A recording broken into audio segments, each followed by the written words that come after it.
Homecoming football, a tradition since 1910. Hello and welcome to Memorial Stadium. You're watching OTV's coverage of Otterbein football. I'm David Kinder, joined in the press box with Jordan Brown. Jordan, how you doing today? I'm doing great, David. How about yourself? I'm wonderful. Well, it started out as an overcast day, but now the sun is shining, the band has taken the field, and Otterbein is ready to start the OAC season opener, and it's also homecoming. All the alumni are back. It's a wonderful day. The stands are filled, and I'm ready for some great football. How about yourself, Jordan? Absolutely. Well, as we mentioned, Otterbein in week one had a tough loss to St. John Fisher. They got shut out 28-0. This Wilmington team had a similar day. They lost to Olivet College, and now they're looking to get their first win of the season. Jordan, these two teams met last year in Wilmington, and it was really a field day for Otterbein. It really was. Otterbein scored 3 defensive touchdowns and a safety to win the game. It was 54-10, so it was a great day for Otterbein. It definitely was. Well, hopefully that defense can get it off and go again. As we mentioned last week, a little bit of troubles.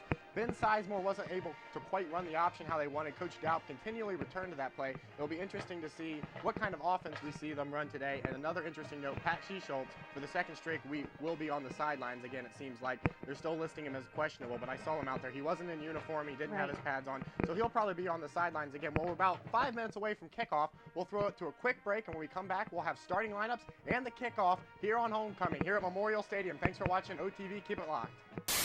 Still up? Can't sleep? Looking for something to do? Come to a place where the fun never sleeps. Columbus Square Bowling Palace. It's been the premier bowling destination in Central Ohio for 30 years.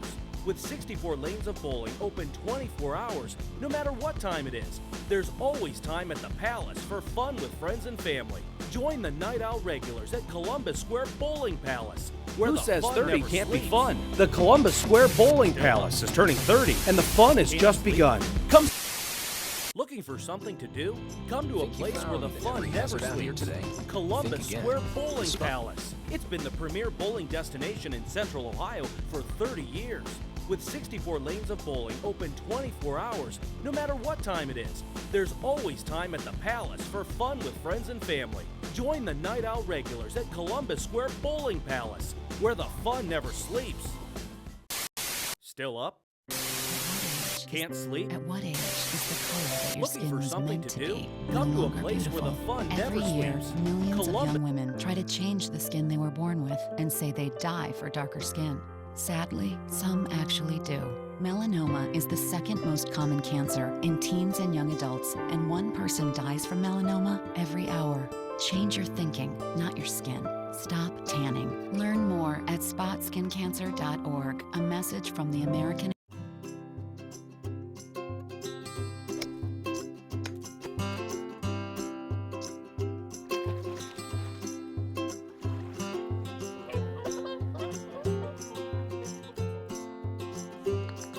Think you found every hazard out here today? Think again. The spot you missed could be a killer. That spot on your skin could be skin cancer. Fact is, if you're a man over 50, you're in a group most likely to develop skin cancer, including melanoma, the kind that kills 1 person every hour. 1 in 5 Americans is likely to develop a form of skin cancer during their lifetime. That's why your best shot is to check for a spot. It's easy. Follow through and check your skin. It could be the save of a lifetime. Go to spotskincancer.org to find out how. A message from the American Academy of Dermatology.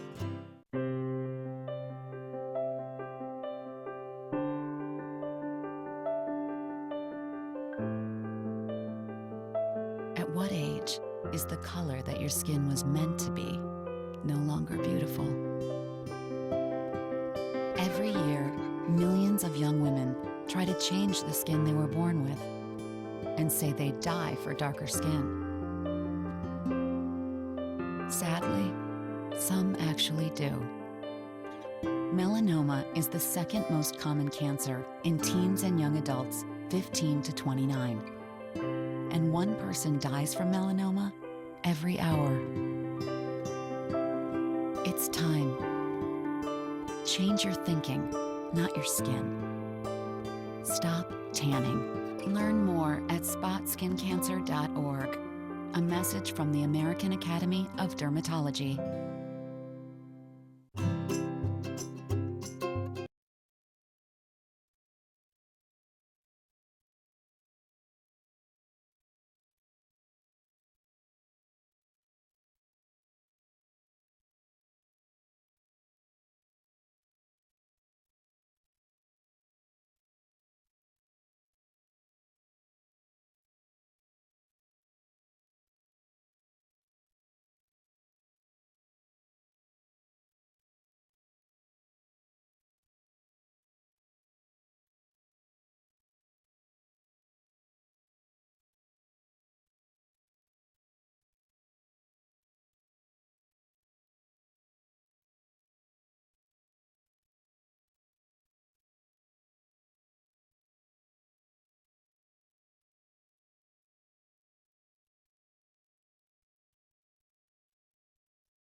Back at Memorial Stadium, we're about 2 minutes away from kickoff now as the captains are making their way out to the field. And Jordan, an interesting note, Pat Schischolz has got the shoulder pads and the helmet on. He's at midfield for the coin toss.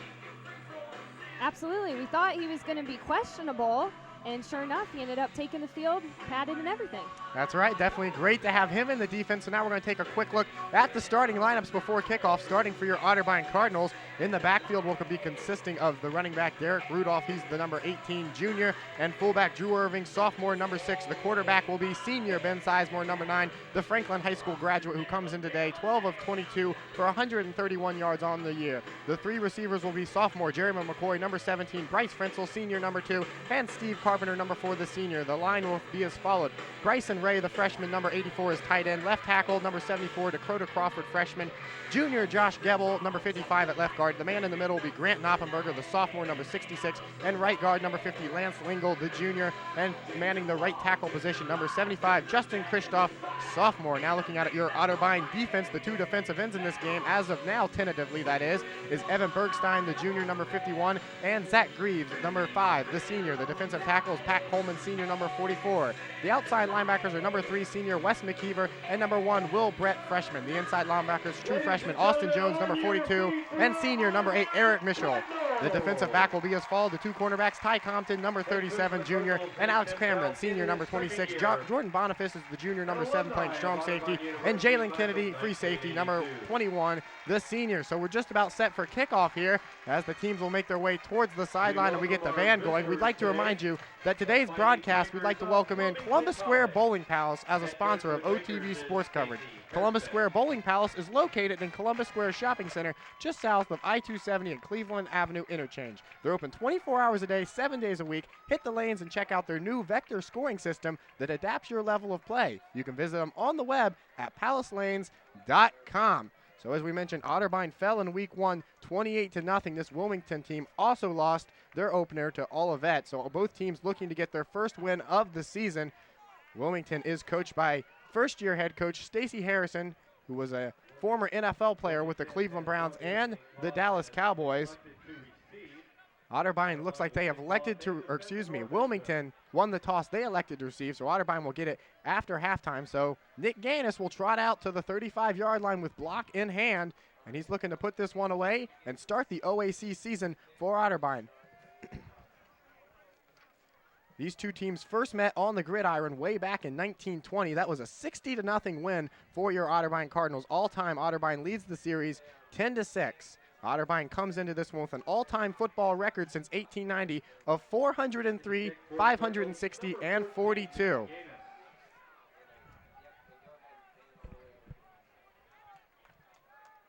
As Nick Gannis gets some last-minute instructions from the official, he puts the ball on the tee. Gives some words to his kickoff specialist team. Back deep to return will be JoJo Knetch, the junior, number 26 for the Quakers. Ricky Nicely will also be back there, the freshman. This one is end over end. It will be hit at the goal line, go into the end zone. He'll knee it for the touchback, so Wilmington will come out to the 20-yard line, and that is where they will start this drive, trying to get their first win of the season and their first win in 2 years. Quarterbacking these Wilmington Quakers will be the senior Brandon Earhart. Earhart played last year in Wilmington against these Otterbein Cardinals and played poorly, just 9 of 17 for 32 yards before being relieved by Brandon Miner in that 44-point Otterbein victory. He had a sensational game in the first game of the year despite losing. He tossed 3 touchdowns and had over 300 passing yards.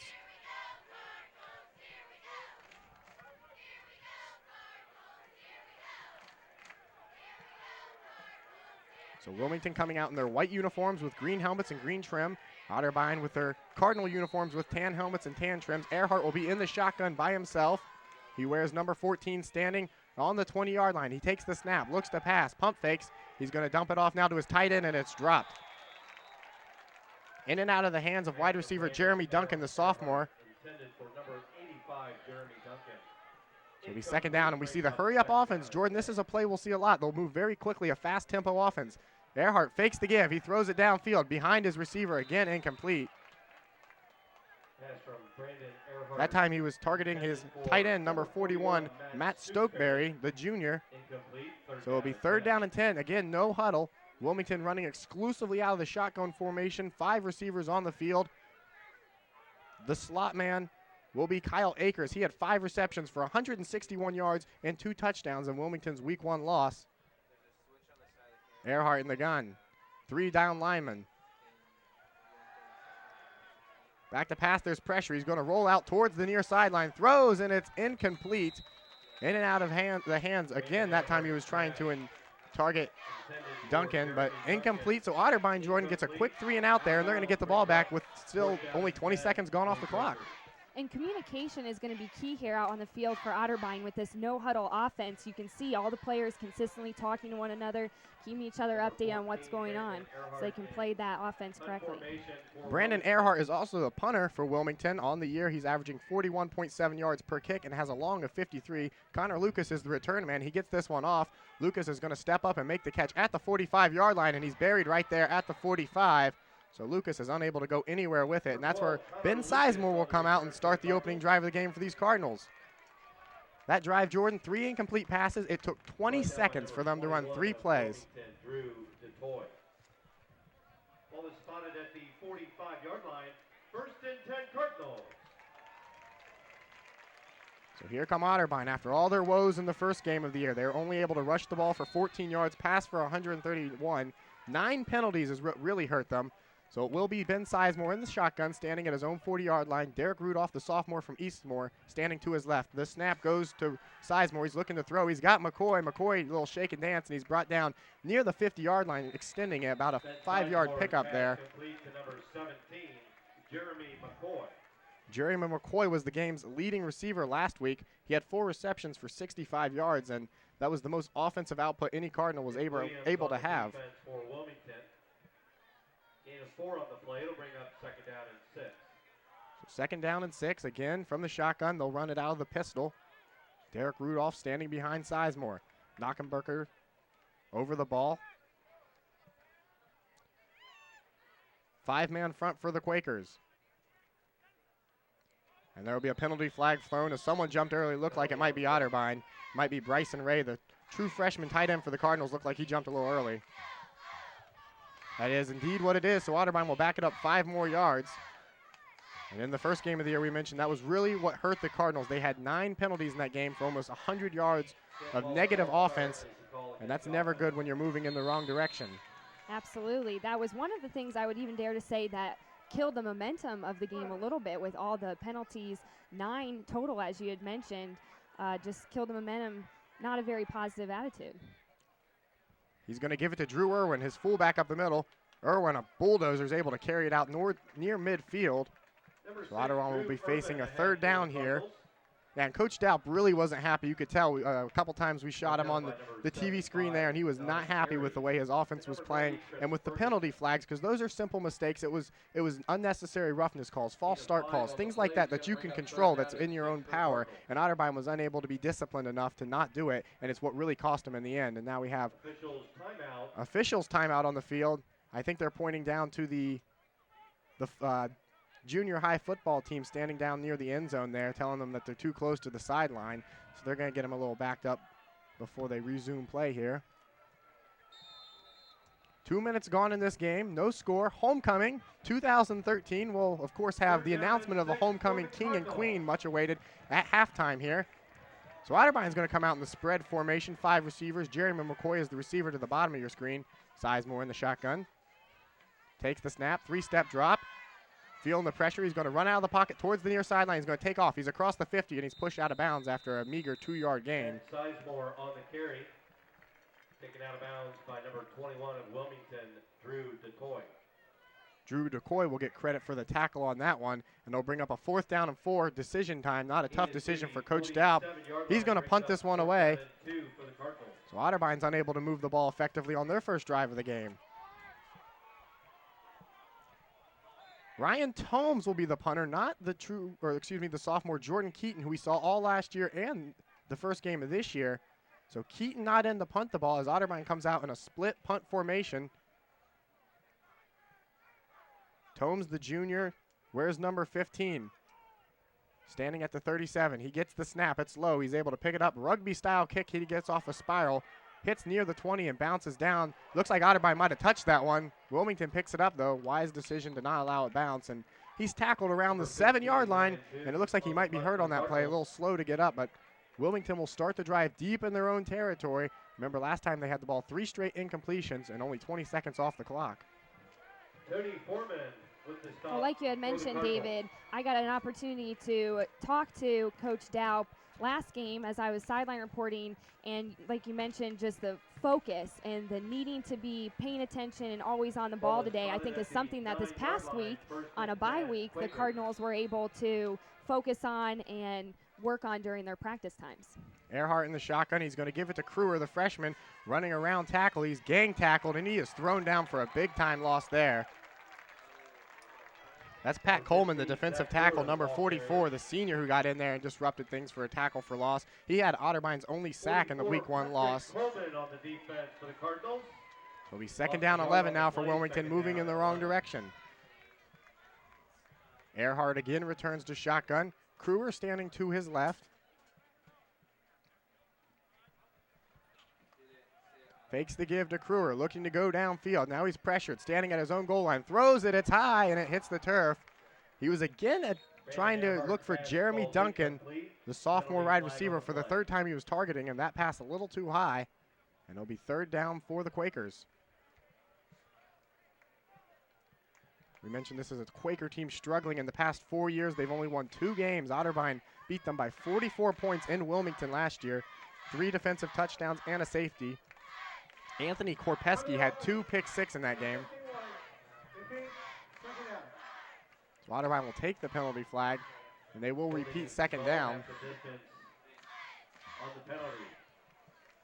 Second down, ball on the 4-yard line, 11:30 left to play. No score here in the first quarter. The OAC season opener for both of these teams. Earhart in the gun. Looks like Schultz might have jumped.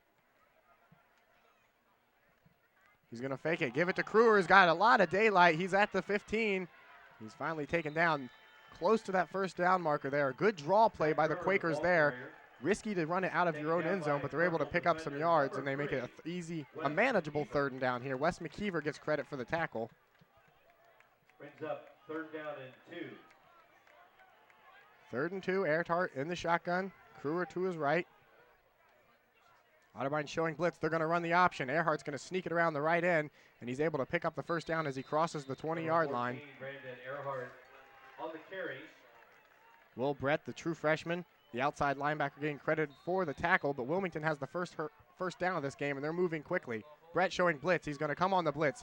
He slips and falls, but he's not able to get him, but the rest of the defense is right there. Brandon Earhart, the ball carrier. Wes McKeever was in on that tackle. Earhart tackled for a loss, trying to run again another option play. Taken down by number 42 of the Cardinals, Austin Jones. No gain on the play, 2nd down and 10. Still yet to see the Quakers huddle in this one, running everything very up-tempo, out of the hurry-up.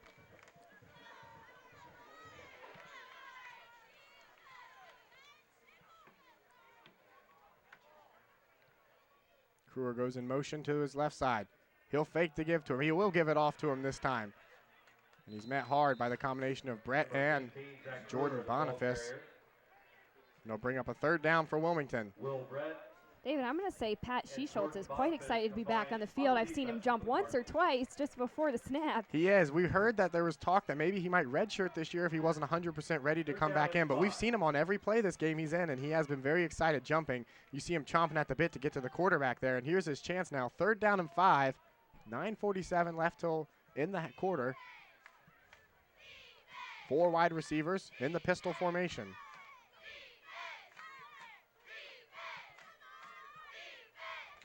Earhart to throw. That one is caught. It looks like he's going to be short of that first down marker. That's Alex Cameron, the senior, coming up with a huge open field tackle there to force a 4th down and 1.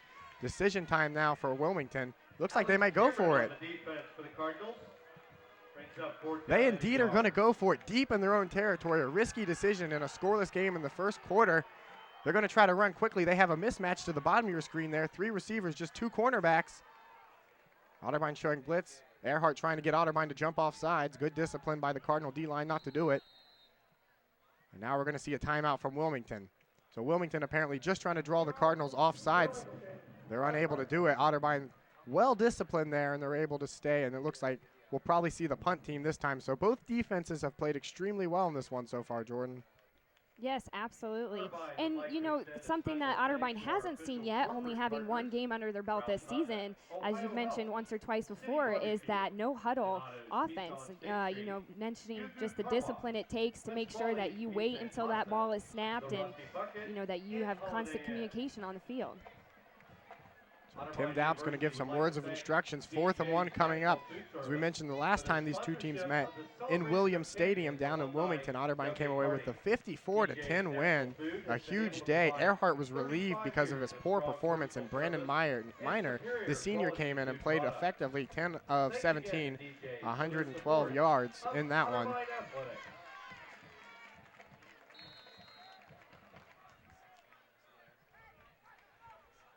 Well, Wilmington's still going to go for it, Jordan. They come out on a goal line offense for the first time. Earhart's under center.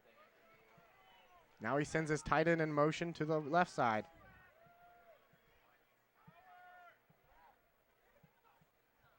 They're going to give it up the middle, and he is stuffed for no gain. And it's a turnover on downs. Otterbein will take over deep in Wilmington territory. A risky play, and they had to know going into it that was a possibility. First and 10, Cardinals. The first man who hit him was inside linebacker Austin Jones, the freshman. He dropped him for a loss, and that defense is fired up now as they are able to force the turnover. Otterbein's going to take over on the 29-yard line of Wilmington with their best scoring opportunity of the day.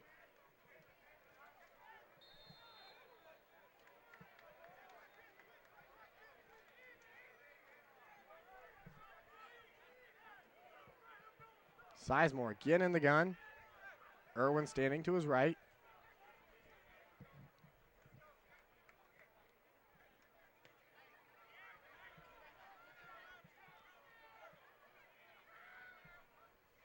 Looking to throw. That one almost batted down. McCoy comes away with it. He's able to charge forward close down to the first down stick. So Jeremy McCoy with 2 receptions now in this game as the clock ticks under 8 minutes and 40 seconds. Hooker on the defense for the Quakers. We see slot receiver Steve Carpenter come into the game now, the senior. The team's leading receiver last year. 8 of 7 on the play, 2nd down and 3. 2nd and 3. McCoy to your top of your screen. Irwin in the backfield with Sizemore. Sizemore's going to give it to Irwin up the middle, and he's got daylight. He's finally run down near the 5-yard line. Drew Irwin ahead for the Cardinals. Drew Irwin takes it all the way to the 5-yard line, and Jordan, that is Otterbein's longest rush of the season. Last week, their longest run was just 10 yards. That time he's able to take it all the way down near the 6-yard line. First and goal, Cardinals. We're going to see Bryce Frenzel come into the game now. Irwin's going to come out and take a seat on the bench.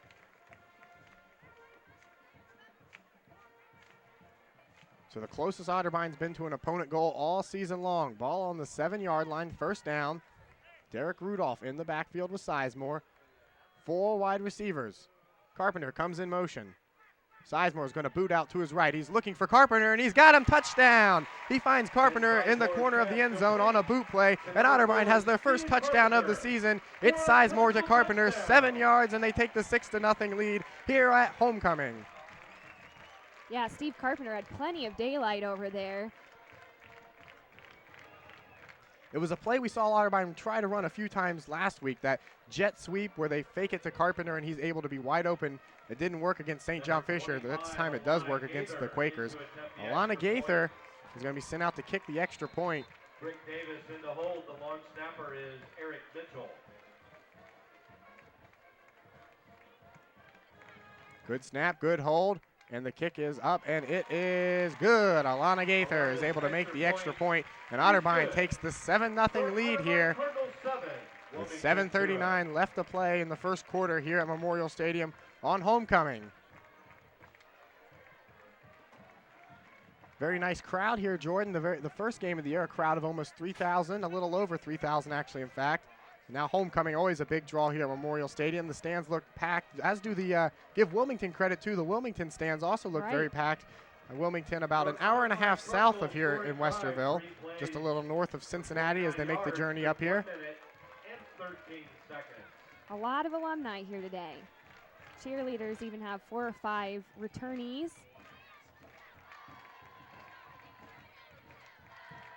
That drive took a minute 31 off the clock, 29 yards, 7 yards. Sizemore to Carpenter, first Otterbein touchdown of the season.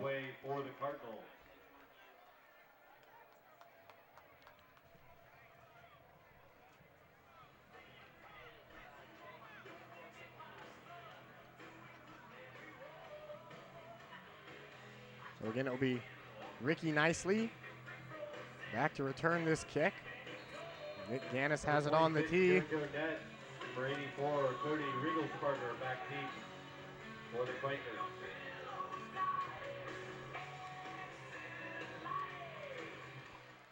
Gannis puts it end over end. Nicely will catch it at the 15-yard line, and he's going to bring it up.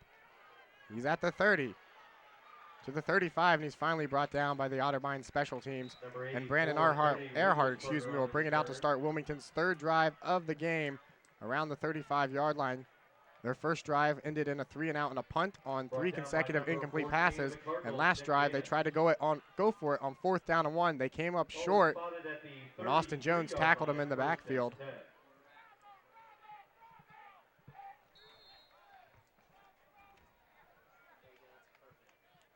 Jeremy Duncan has been Earhart's favorite receiver today. He's standing at the bottom of the screen. Kruer motions into the backfield.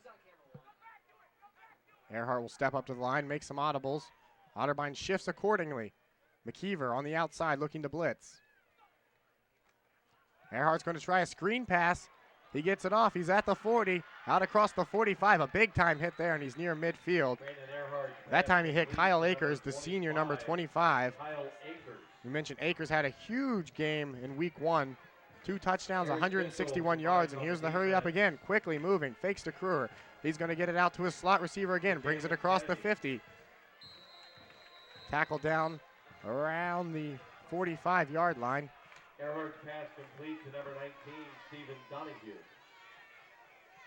Very up-tempo for the Quakers. Earhart boots out to his right. He's looking for Akers, and it goes off the hands of his number 1 receiver as he's driving towards the sidelines. That'll bring up a 3rd down and 2 here for the Quakers.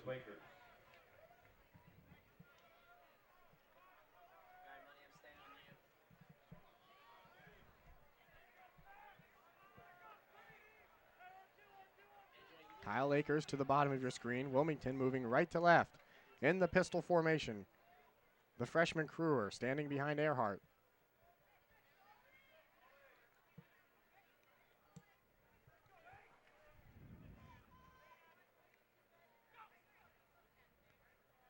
The hard count doesn't draw Otterbein off sides. He fakes the give, and now he's going to be met in the backfield. Wes McKeever brings him down. He wasn't fooled by the read option play.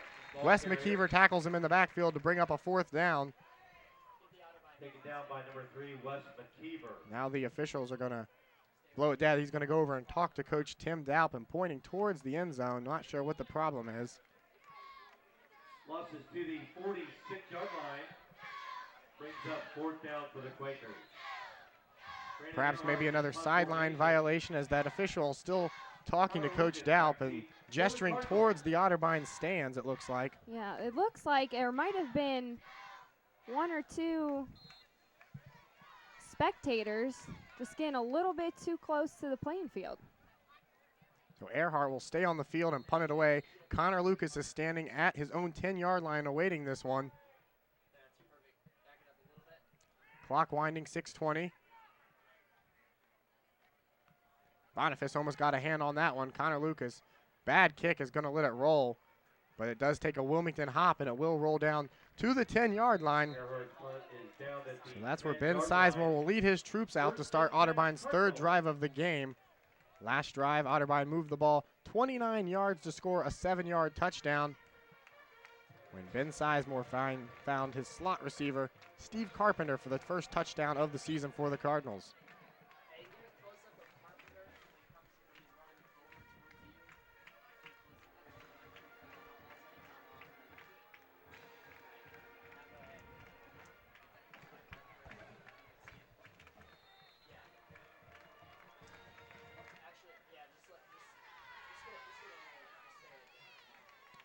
Wilmington will bring 5 linemen, just 1 linebacker. Sizemore in the shotgun. Derek Rudolph directly behind him. 4 receivers on the field. They're going to run the option. The pitch to Rudolph. Rudolph's got room to run, and he takes it out near the 20-yard line, diving close to that first down marker. That's a play Otterbein really tried to run a lot in the first game and couldn't quite get it to go. We saw the very first drive of the season. Sizemore fumbled it away to the Cardinals from Rochester. That time, the most effective I've seen the option all year long is he's able to make a good read on that end and toss it off to the Eastmoor grad running back who's able to carry near to the first down. He'll look like he'll be about 2 yards shy here on second down.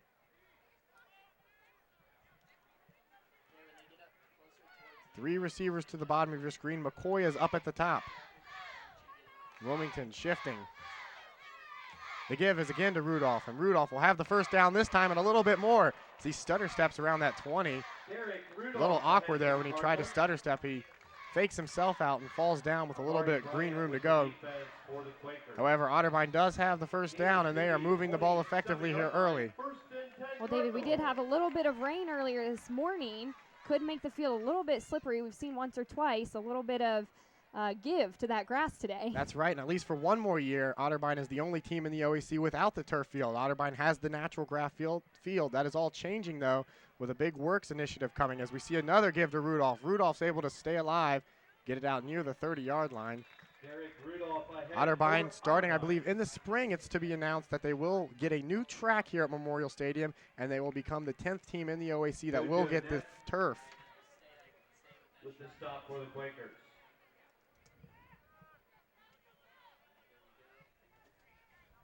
Gain of 5 on the play brings up second down and 5.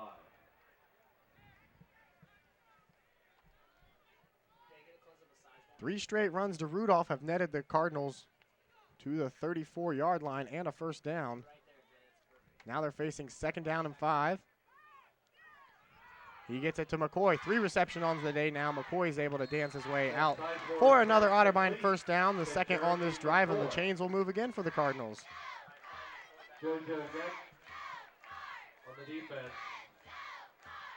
Gain is to the 38-yard line. First and 10, Cardinals.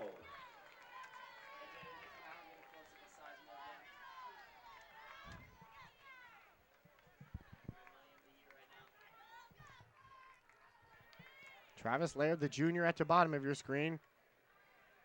Carpenter right above him, and McCoy to the top. The give is to Rudolph. Rudolph crossing the 40-yard line and a shoestring tackle there, else he would have had a lot more running room. He's able to pick up about 4 yards there. And Otterbein moving the ball effectively on the ground, something we did not see at all in the first game. They had just 14 yards rushing on 30 attempts. Going into the fourth quarter, Jordan, they actually had negative yards rushing for the entire game. Second down and 4.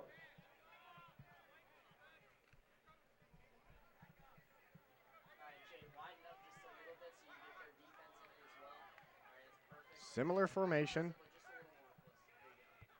Irwin, the wingman.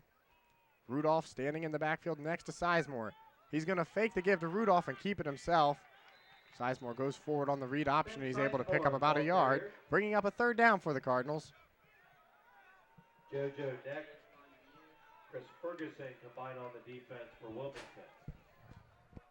Gain of a yard on the play. It'll bring up third down and 3.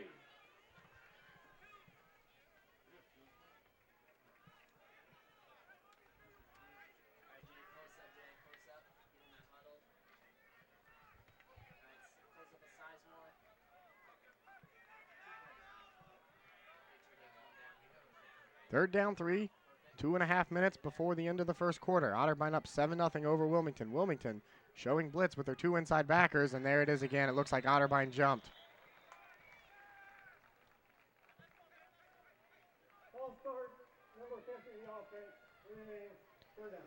That's Lance Lingle, the junior, 6 foot, 245-pound right guard. False start. Otterbein had a handful of them in the first game that really penalized him. And this is an extremely young Otterbein offensive line. They have 2 freshmen starting, no seniors, and just 1 junior. Very, very young offensive line that is trying to prove themselves and prove to Coach Daup that they deserve the playing time they're getting. 5-yard penalty brings up third down and 8 for the Cardinals. So Otterbein moves the ball back a little bit. Third down and 8 here. Sizemore in the spread, 5 wide receivers alone in the shotgun. 3 down linemen for the Quakers. 3-step drop, looking to pass. He's going to take off. He's at the 40, gets a block from Carpenter, and a nasty tackle there near the ankles. He's not able to pick up the first down, and it'll bring up a 4th down as Sizemore's tackled around the 45-yard line. And Coach Daub's going to send on the punt team. At the 46-yard line. 4th down for the Cardinals. Good block by Carpenter, just not enough to get Ben to that first down.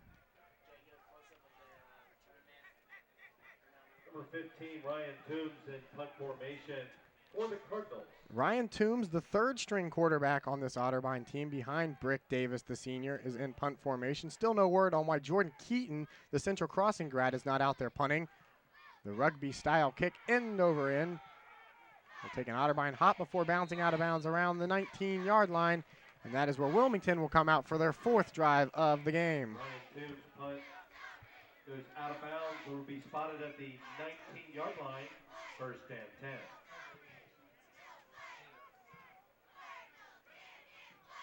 Folks, we got a score update from the Horseshoe. 3rd quarter score: Ohio State 69, Florida A&M 0.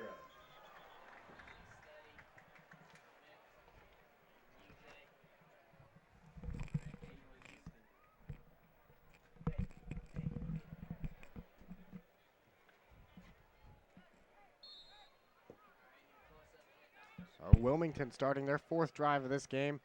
As usual in the shotgun, Earhart. 3 receivers on the field, ball on the 19-yard line. After the Toombs punt, he's going to fake the handoff, and he's got a receiver, and it's actually caught this time. He's got Duncan. He's intended passes for him 4 times. Jeremy Duncan comes up with a nice grab there around the 39-yard line. Chains moving. Quakers looking to move quickly. 1st and 10. Almost looked like Alex Cameron tipped that a little bit.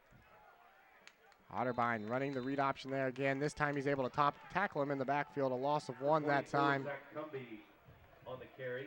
Zach Cubby, the sophomore, number 24, tackled for a 1-yard loss. 2nd down 11. Time winding down in the 1st quarter. 52 seconds left. Otterbein up 7-0 over the Quakers. 3 receivers to the bottom of your screen, 1 to the top. Cumby will stay in the game as running back.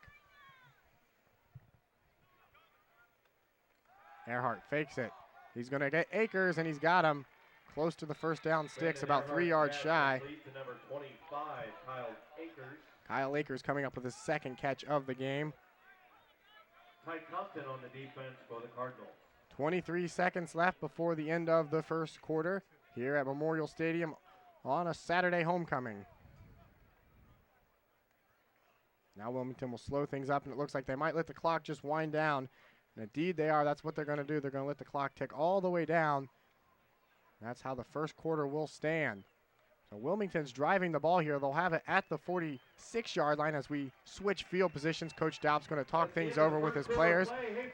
Otterbein has the lead 7-0 after scoring their 1st touchdown of the season. A 7-yard touchdown pass. Sizemore to Carpenter gets it done.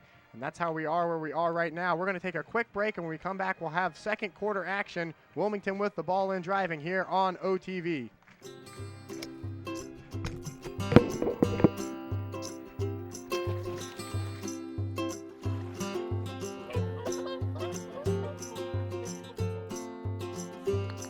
Think you found every hazard out here today? Think again. The spot you missed could be a killer. That spot on your skin could be skin cancer. Fact is, if you're a man over 50, you're in a group most likely to develop skin cancer, including melanoma, the kind that kills 1 person every hour. 1 in 5 Americans is likely to develop a form of skin cancer during their lifetime. That's why your best shot is to check for a spot. It's easy. Follow through and check your skin.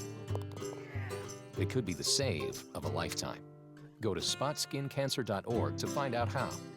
A message from the American Academy of Dermatology. I don't think anyone captured my first steps on camera. I was the 5th kid, and by that time, first steps weren't a big deal. I was 16 and driving home with my brother Ben.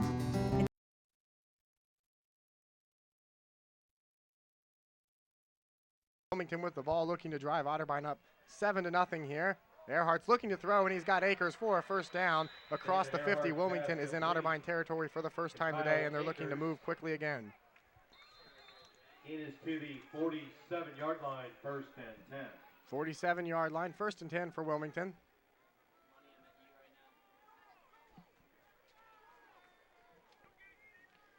Zach Crumby, the sophomore, in the backfield with Earhart. 3 receivers. He's going to give it to Crumby, who's sweeping around, and a big tackle for loss. Zach Greaves comes up with it. The defensive end fights off the tackle. About a 4-yard loss there. Number 5, Zach Greaves.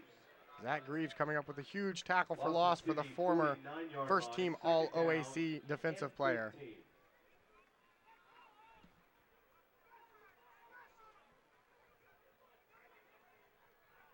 Second down, 15.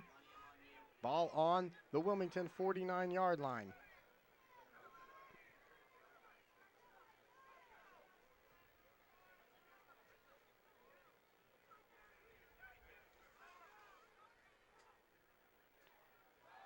Again, they're going to give it to Crumby. Crumby's got the outside edge this time before he's finally tripped up and goes out of bounds. They're going to mark it off at the 44-yard line, excuse me. Preston Pearson of the Cardinals. Wilmington going with a running tack here early in the second quarter. They'll bring up a 3rd down and 7. On the 42-yard line, personnel change for the Quakers. So we mentioned first-year head coach Stacy Hairston now on the sidelines for the Quakers.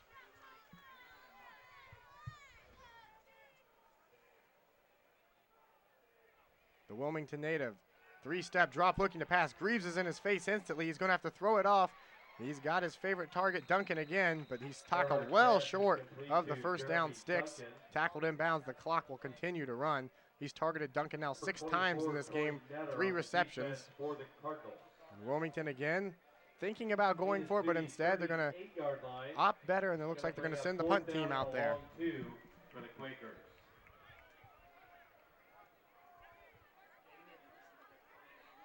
Number 14, Brandon Earhart in punt formation. Connor Lucas back deep for the Cardinals. Connor Lucas yet to get off a return today. He's standing at the 10-yard line. Rugby-style kick, end over end. Lucas is going to let it bounce. He calls for the fake fair catch, and it bounces into the end zone, and Otterbein will bring it out to the 20-yard line, and that is where they will start this second quarter drive. Nice Cardinal painting in the end zone, Jordan, for the homecoming, trimmed in red, something we didn't see in week 1. Field looking very nice for all the homecoming festivities today. And of course, we're eagerly awaiting to see who will be named King and Queen during halftime. Ohio Northern 3.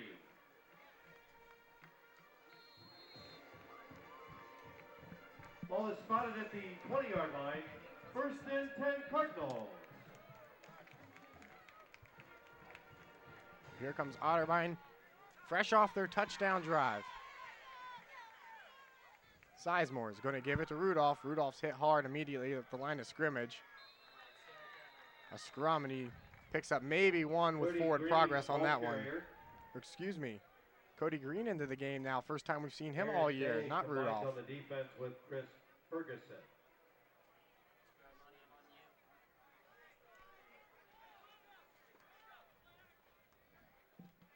We see Bryce Frenzel will check into the game, and will officially go down as a gain of 2.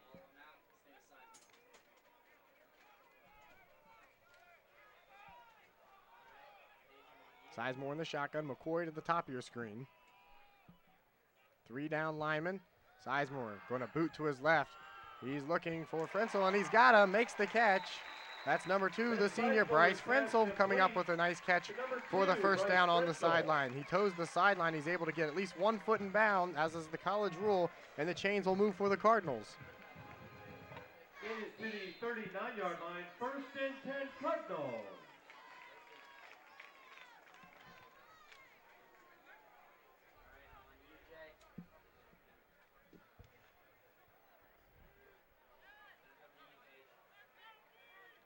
Four receivers. Green in the backfield with Sizemore. Quakers showing blitz. They're going to give it to number 1 Green up the middle. He's able to carry it out to around the 44-yard line. Number 1, Cody Green, the ball Cody carrier. Green, if you remember, was a member of the 2011 Cardinals. He's the team's leading rusher, a 700-yard back. Injury forced him to miss the 8-2 season last year, but it's good to see that he's back in the lineup now again for these 2013 Cardinals. Absolutely. Didn't see him at all in the first week game. We saw a little bit of Tyler Hammond, a lot of Derek Rudolph and Drew Irvin. Please report to your vehicle. Thank you. Now we're seeing Coach Daup go with Cody Green, number 1 on the drive.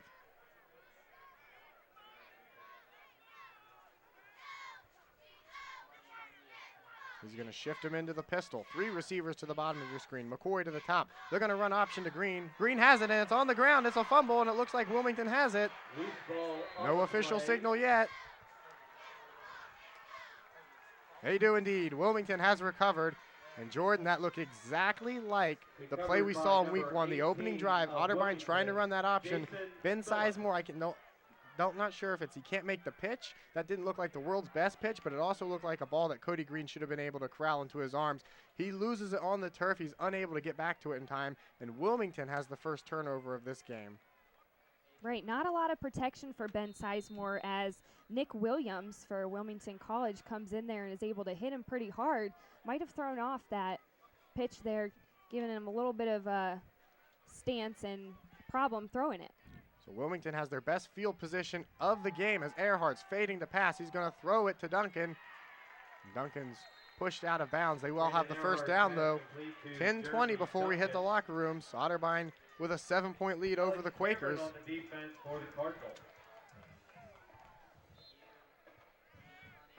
It is to the 26-yard line, first and 10. Deepest penetration of the game for Wilmington. 5 wide receivers, 4 to the bottom of your screen.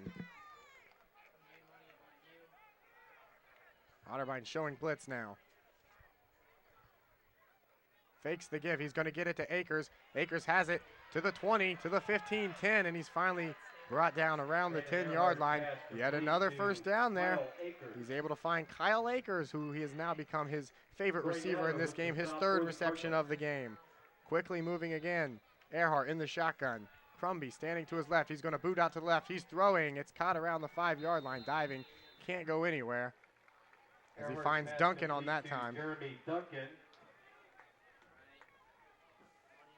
It is to the 6-yard line, second down and goal. Seen very little of Stephen Donahue, who had 134 yards receiving in Wilmington's week 1 loss to Olivet and a touchdown. It's really been Duncan and Akers, his 2 favorite targets today.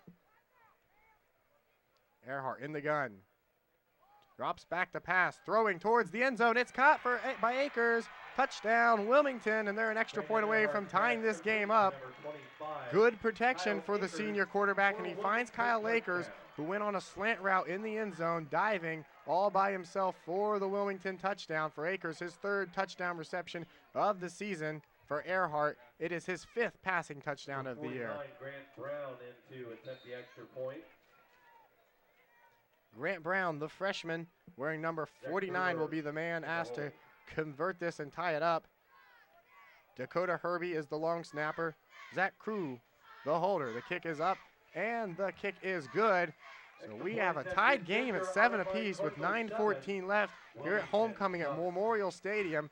And for Otterbein, this is a game they probably thought they were going to win a little handily in this one, but now they're looking down the end of a barrel, tied 7-7. This is a team they beat by 44 points last year, a team that has won 2 games over the past 4 years. And now Otterbein, fresh off their 8-2 season, is tied with Wilmington as we're 9 minutes away from halftime. Well, this score for Wilmington will make it an exciting game. Barbecue on State Street by showing their Cardinal card. And we have an Otterbein sports update. All around volleyball defeats Case Western in 3 sets and will continue to play this afternoon at 3 p.m. versus Farmingdale. And the men's soccer team leads Ohio Midwestern 6-0 in the 54th minute. Wow.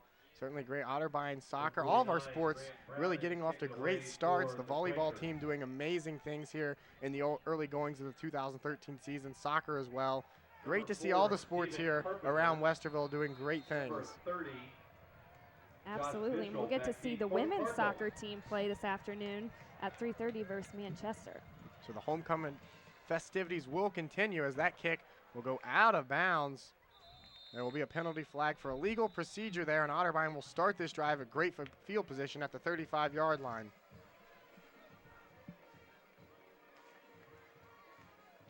Important for the Cards to try to get some momentum here. You can start to feel the momentum leaving the Otterbein sideline and going over towards the Quakers after that touchdown pass to Akers.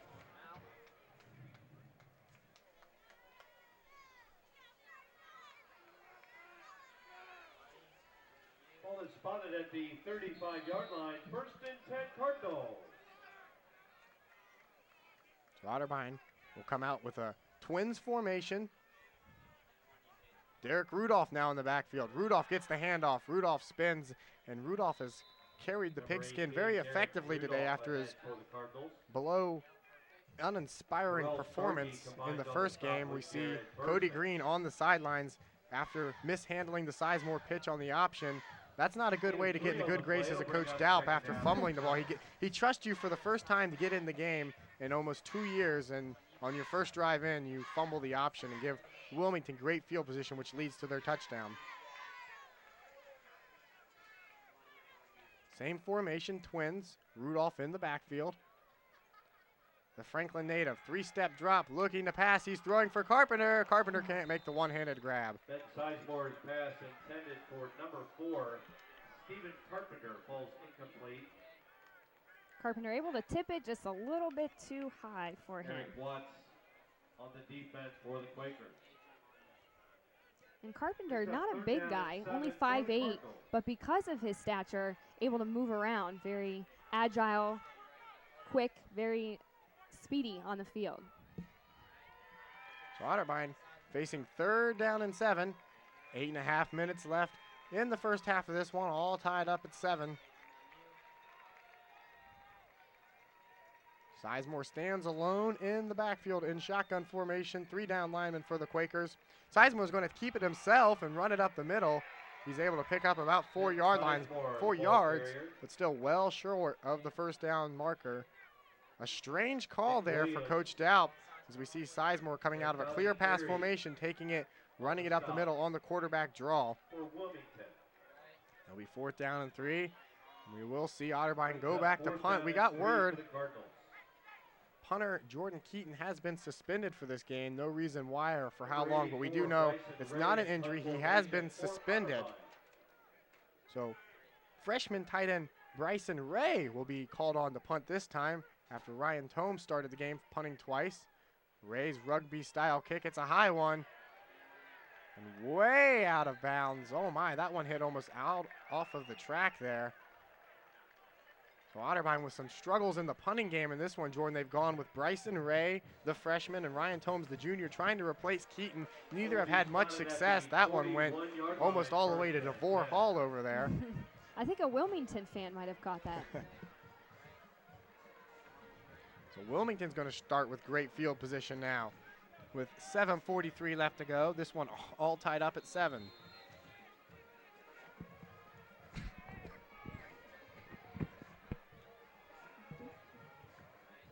Both teams running exclusively out of the shotgun formation today. 3 down linemen for the Cardinals, showing a blitz. They're going to try to get it to Akers on the screen. Akers is able to pick up about 4 yards. He stays on his feet before being gang tackled. Brett's able to come up with the tackle. Ball moved to the 46-yard line. Jordan Boniface combines on the defense with Austin Jones. Gain of 5 on the play, 2nd down and 5. Jeremy Duncan, the receiver, to the bottom of your screen.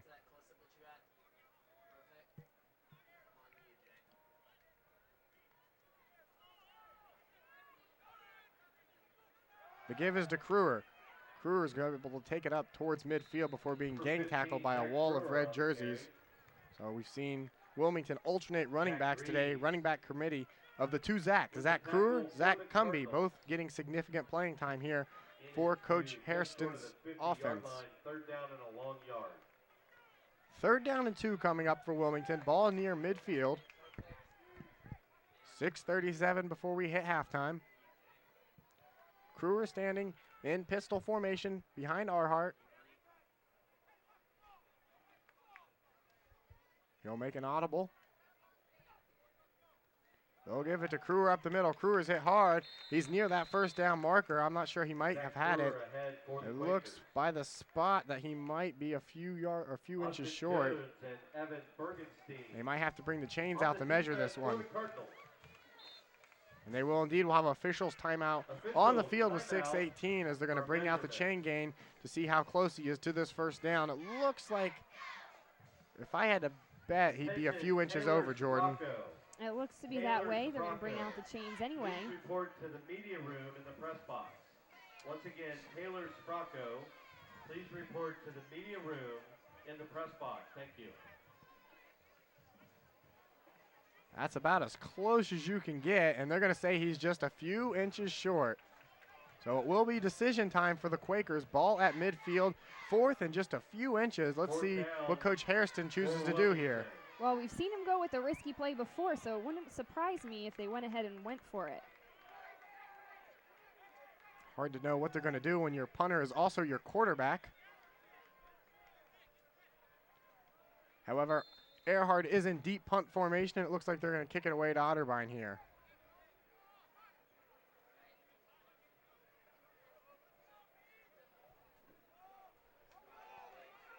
Earhart running out to his left. The officials are going to throw some laundry on the field before it looks like we're going to have a false start. Wilmington's going to be backed up 5 yards here. False start, 25 on the offense, 3 minutes, 4 seconds.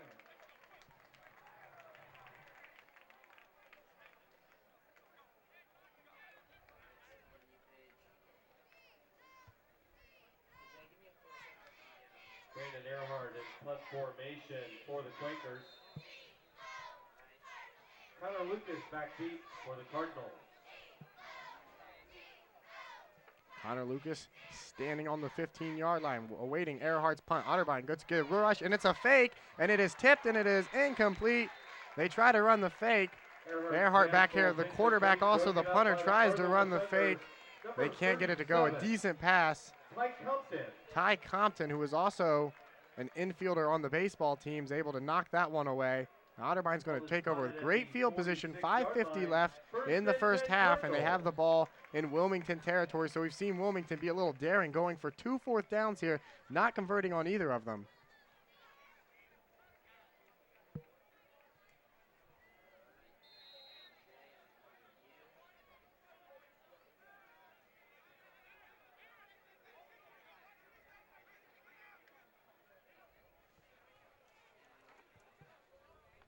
Sizemore looking to get some momentum before halftime. Rudolph in the backfield with him. He'll give it to Derek Rudolph.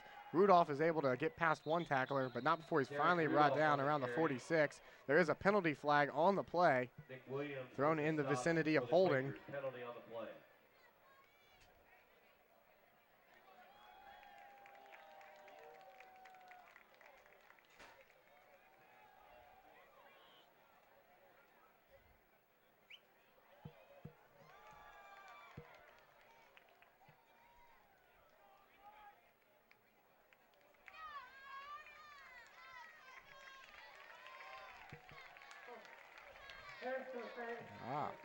It will be a personal foul face mask call on Wilmington. 15-yard A 15-yarder, and that's a huge boost for these Cardinals now. Now they're even closer to the Wilmington goal line with 5:47 left to play. They have a first down. Ball will be on the 31-yard line. Absolutely, and with that face mask call, we've seen that rule go from 0 to 100 lately, and the 15-yard gain is a really big impact for most teams. These officials are told to be very cautious about it. If you see anything that looks like it, be sure to call it. Sizemore in the shotgun, looking to throw. He's got McCoy. McCoy diving for it at the 5-yard line. Can't reach it. He had him wide open. Looked like it could have been a touchdown, but he's unable to hit his wide open receiver. And he'll bring up 2nd down and 10.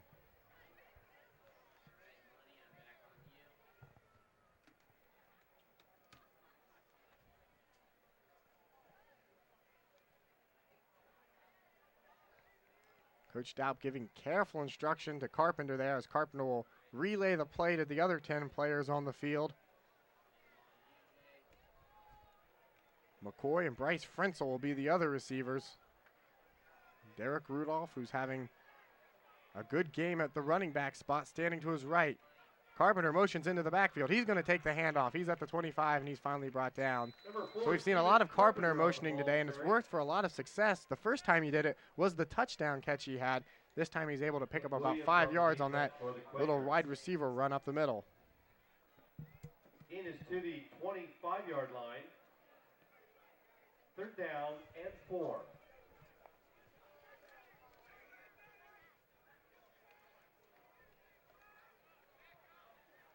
Chad McCray, the sophomore, number 83, comes into the game at tight end for the Cardinals. He's standing at the left side of the line. Rudolph will switch sides to the right of Sizemore. Sizemore fades the pass. He's feeling the pressure. He's going to get it off to Rudolph. Rudolph, with a great move, is able to spin forward, and he's going to be able to pick up that first down with that spin move. Looked like he might be tackled a little bit short. Good job by Sizemore. Drops back the pass, sees all of his receivers are covered. Hits his dump-off man, his running back, Derek Rudolph, who's able to move the chains, so the clock will move when the ball is set 4:30 and counting. 1st down and 10 for the Cardinals.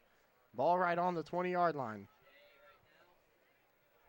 David, Derek Rudolph, only 5'5". Again, similar to Stephen Carpenter, just of small stature, able to move, do those quick steps, and it's hard to keep hands on him. The Eastmore grad standing behind Sizemore in the pistol. They're going to give it to him. He's at the 20. Wrapped up and tackled around the 18-yard line. Rudolph on the carry. Number 8, Trevor Hooker on the defense for the Quakers. So it will be 2nd down and 9. Officially goes down as a gain of 1. 3 minutes and 48 seconds officially on the scoreboard in the south end zone here at Memorial Stadium on what started as a very rainy, overcast day. Now the sun is shining, much to the delight of probably looks like about 3,000 fans in the Memorial Stadium stands, which are fairly packed for the most part. Otterbein, both teams, in fact, looking for their first win of the year. Sizemore drops the pass. He's going to throw it towards the end zone. He's got McCoy, and he's got the touchdown, but there is a penalty flag. Looks like it might be pass interference. One of the 2 receivers pushed off on each other. McCoy caught it on the 1-yard line as a slant route and takes it over the goal line. There is a penalty flag. Let's see who it's against. The most important penalty of the game to this point.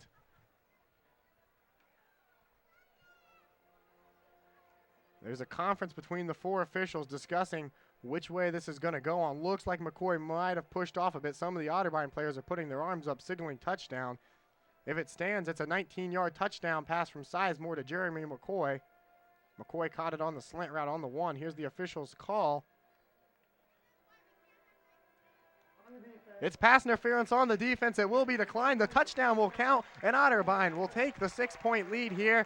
19 yards, Ben Sizemore finds his number 1 target of the day, number 17 sophomore Jeremy McCoy, the Marion Franklin graduate from the south side of Columbus, and he's able to take it over the goal line, his first touchdown of the season. Otterbein up 6. Alana Gaither is going to try to make that up 7. 1 for 1 today is Gaither.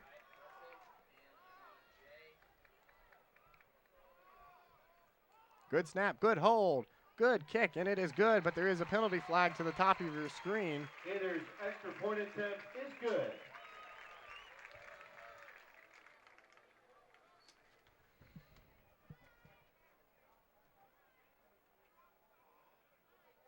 And the penalty flag is waved off, so the extra point will count.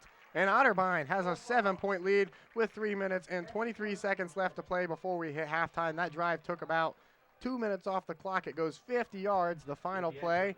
19 yards, Ben Sizemore hitting his number 1 target of the day, Jeremy McCoy, on the slant route. The penalty flag was against the defense, declined, and Alana Gaither is able to hit the extra point. So Otterbein with a 14-7 lead here. 3 minutes, 23 seconds left to play on a homecoming Saturday.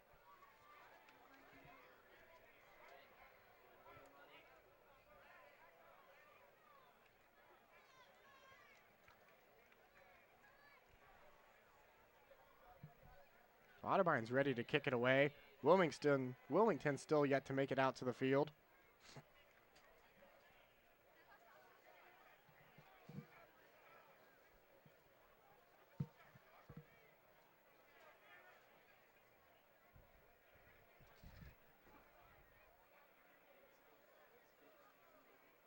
Your Otterbein Cardinals scoring drive, 6 plays, 45 yards, took 2 minutes and 22 seconds. Officially, that last Otterbein drive took 2 minutes and 22 seconds off the clock. Able to go 42 yards in just 6 plays. Now Gannis is going to mark the ball up and at the 50 and going to kick off at the 50-yard line. Because the pass interference call, since it was a touchdown, it will be enforced on the kickoff. So Gannis will get to kick off from the 50-yard line.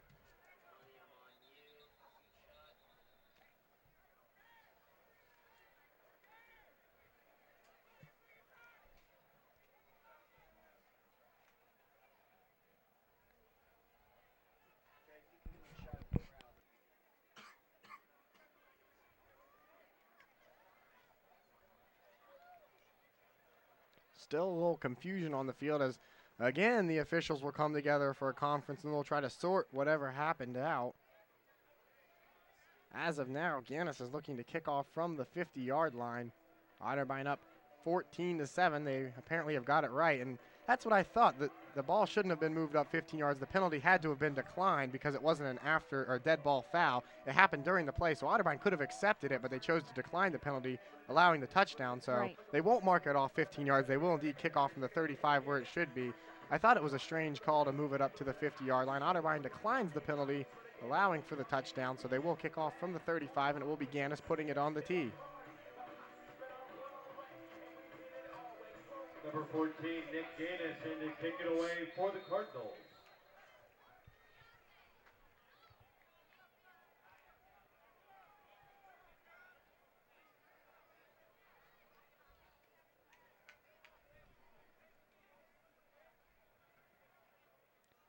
Nick Gannis puts it in play, end over end. It will be caught around the 13-yard line. He's going to bring it up past the 20, out to the 30-yard line now. Otterbein special teams unit very fired up as they tackle him near the 31-yard line. And Otterbein defense looking to hold on here and preserve that 7-point lead and take that into the locker room.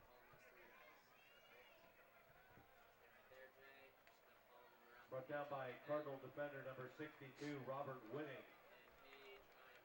Ball will be spotted at the 30-yard line, 1st and 10.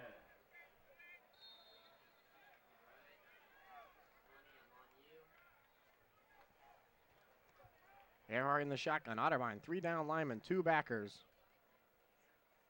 They give up the middle. He's able to bulldoze his way for about a gain of 3. Zach Kruer, the freshman, getting the handout that time. Zach Kruer on the carry. Patrick Coleman on the defense for the Cardinals. Kyle Lakers to your bottom of your screen. The man with the Wilmington touchdown today. Again, they're going to give it to Kruer. Kruer's looking to run around the end. Schultz pushes him out of bounds. No gain on the play. A penalty flag came in before the tackle, though. We're seeing the refs become very flag happy here in the second quarter.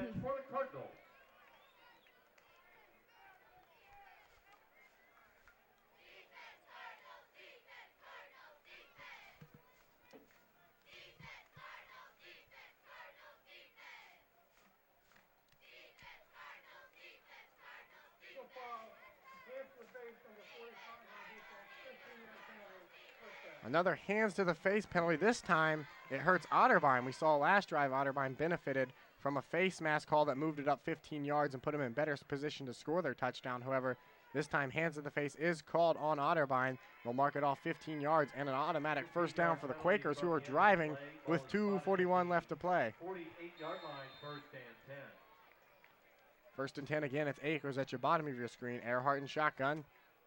Kruer still on the field at running back. The Cards sending blitz. They have it.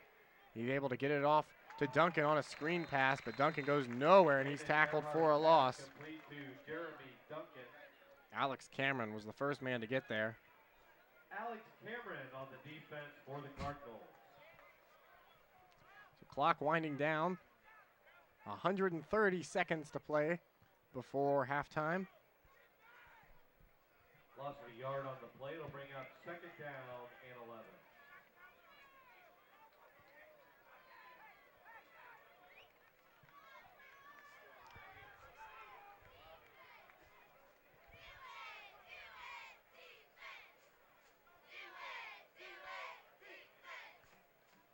Earhart fakes the give. He's looking to throw across the middle. He's got his receiver. Caught in stride, hit right around the first down marker. That time it is to Stephen Donahue, the senior. As we mentioned, had 5 receptions, 134 yards and a score last time. His first reception of the game, right at the first down sticks. It will move the chains as the clock continues to wind down. 1 minute, 35 seconds to go.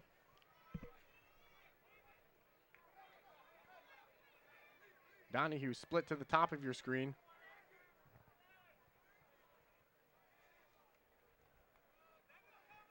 Earhart, 3-step drop. Otterbein coming with the pressure. He's going to throw it, looking for his receiver way out of bounds. That time he was intended for Stephen Donahue again. That one goes on the track.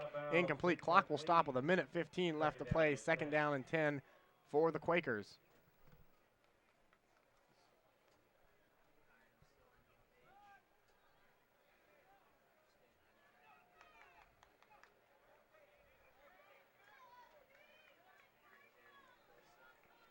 Kruger in the backfield with Earhart. Pump fakes, he's going to give it to Kruger on the draw. Kruger has the first down and a little bit more. He's at the 20, the 10-5. Kruger's going to take it in for the touchdown. A 41-yard rushing touchdown for the freshman, Zach Kruger, on the delayed handoff. And Wilmington, with the rushing offense, is an extra point away from tying this game up. 1:06 left. Otterbein fully expecting the pass.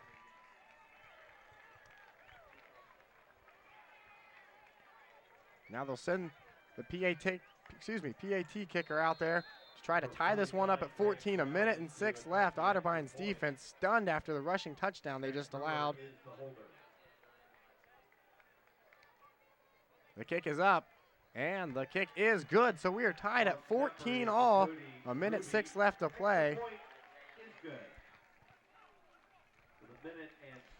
David, we talked earlier about the face mask call helping Otterbein. Just as it can be a big benefit, it was detrimental here to the Otterbein Cardinals. That 15-yard gain helped the Wilmington team drive down the field. Definitely did. Penalties killing both teams in this game, allowing for touchdowns on both sides. Zach Kruger is the game's leading rusher in week 1. He had 48 yards on 12 carries and a touchdown, so that is his 2nd rushing touchdown of the season. 41 yards. There's 1:06 seconds left for Otterbein. Try to do something. Try to regain that lead. Number 87, Cole Volson, to kick it away for the Quakers. Stephen Carpenter. Josh Bishel and Steve Carpenter, the deep man, awaiting this kick.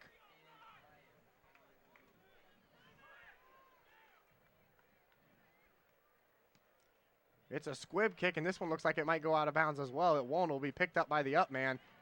Down the 25, and there was a face mask there. Are they not going to call it? You hear all the groans from the Otterbein players. A blatant face mask by the Wilmington Quakers there. It would have been the 3rd of this quarter. The officials miss it, though. The Tim Dalp does not like that call. Neither do the players. You heard a loud groan as soon as it happened.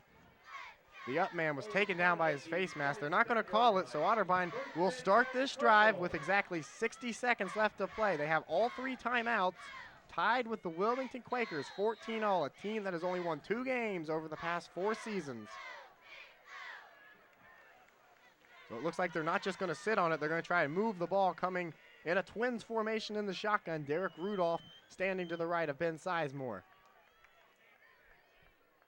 Sizemore, 3-step drop, looking to pass. He's under pressure. He's going to take it off. He gets it off to Rudolph, and it's incomplete. Rudolph can't get the handle. It's probably a good thing because it would have been tackled for almost a loss. So the clock stops with 53 seconds left. Otterbein facing a 2nd down and 10 here. Dalp gives instructions to Carpenter, who will relay it into the rest of the Cardinals.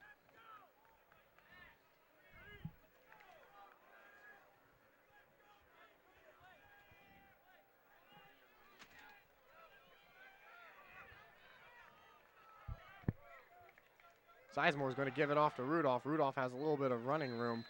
Tackled around the 31-yard line. The clock continues to tick down. 45 seconds left.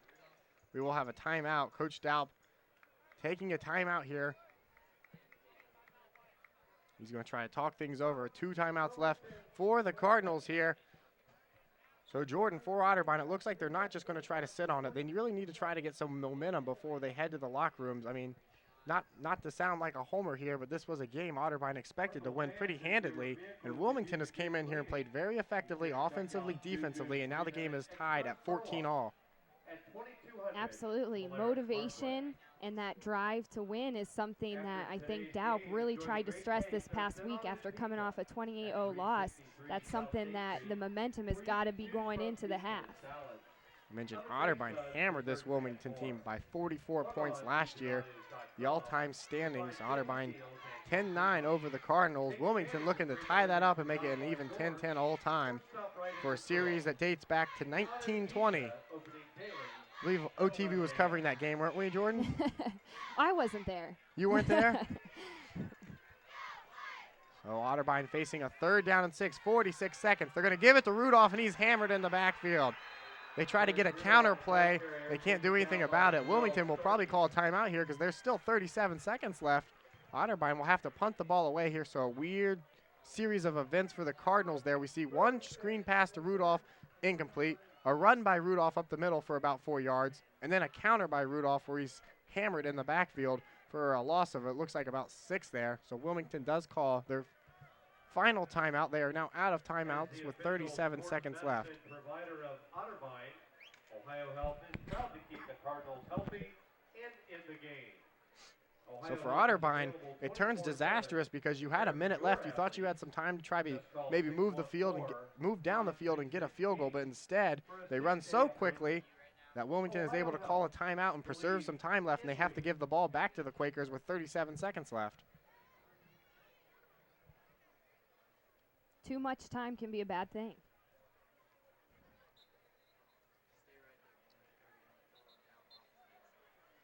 And for Wilmington, they might not be thinking offensively here. They just might be thinking, try to force a bad snap or a big return here. And if that doesn't go right for you, you just sit on the ball because you know you're getting the ball after the half.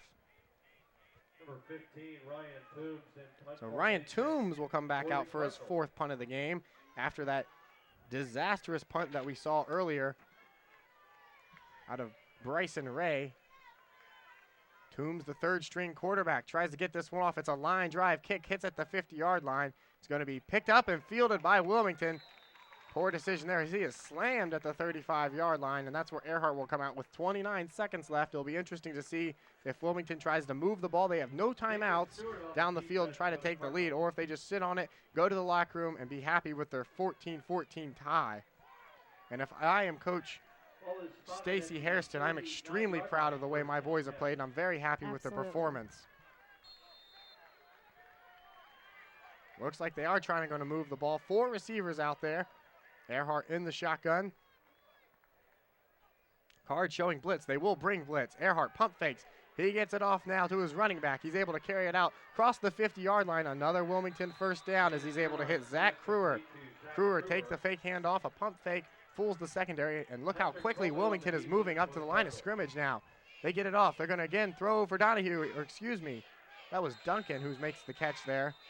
Number 85, Jeremy Duncan, the sophomore.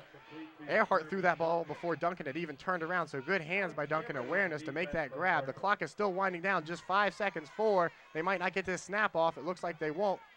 They actually do. They're around the 50-yard line, going to chuck it deep for the end zone, going towards the near sideline. He throws it deep. Boniface is standing there. It is tipped, and Boniface drops it, and that will do it. As the clock runs out on a Hail Mary attempt by Wilmington. However, they have to be very happy with the way they played. Otterbein, a lot of mistakes in the first half. Coach Daup is going to have a word with his boys as the game tied at 14-14. They will head to the locker rooms. Coach Daup obviously a little disappointed with the play on the field. So we're going to take a little break here at Homecoming. When we come back, we will have halftime statistics, and we'll tell you who won Homecoming King and Queen. So keep it locked to OTV for your exclusive coverage of Otterbein football. Thanks for listening. We'll be back in a few. Still up? Can't sleep? Looking for something to do? Come to a place where the fun never sleeps. Columbus Square Bowling Palace. It's been the premier bowling destination in Central Ohio for 30 years. With 64 lanes of bowling open 24 hours, no matter what time it is, there's always time at the Palace for fun with friends and family. Join the Night Owl regulars at Columbus Square Bowling Palace, where the fun never sleeps.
Back at Memorial Stadium, a homecoming Saturday, a tradition in college football ever since 1910 when Illinois University started the tradition.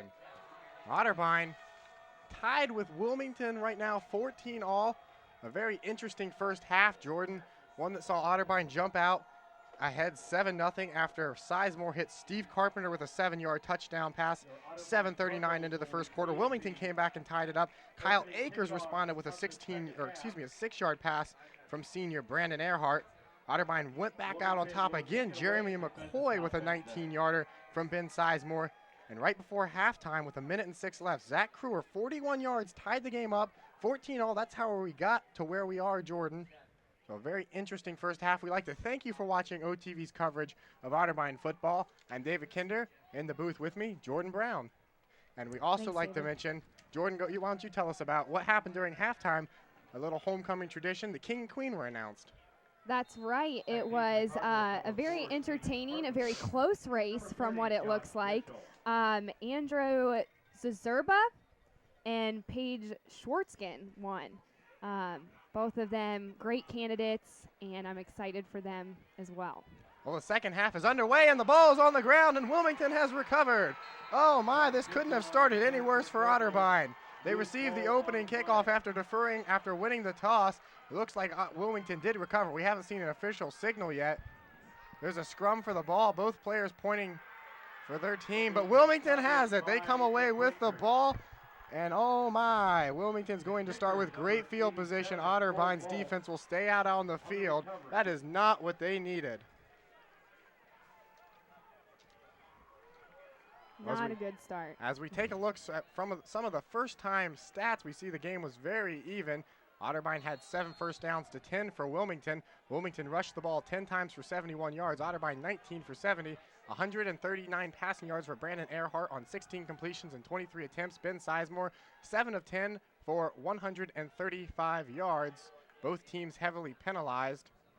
3 for both teams, netting 23 yards for Wilmington, 25 yards for Otterbein. So Wilmington's going to go to work quickly, moving with the run up the middle. No loss there, or excuse me, no gain there. Zach Kruer carrying. He had 9 attempts for 64 yards in the first half, and of course that long touchdown run to tie the game up. He's averaging 7.1 a carry. Jeremy Duncan is the leading receiver for Wilmington with 7 receptions for 47 yards. Kyle Akers has the receiving touchdowns on 6 receptions for 57 yards.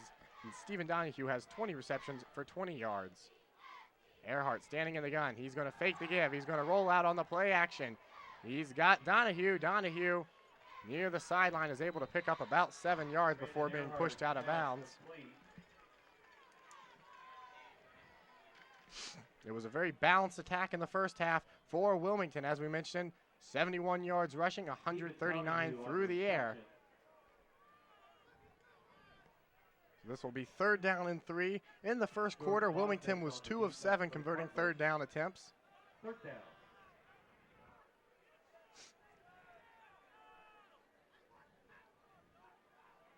Motion now.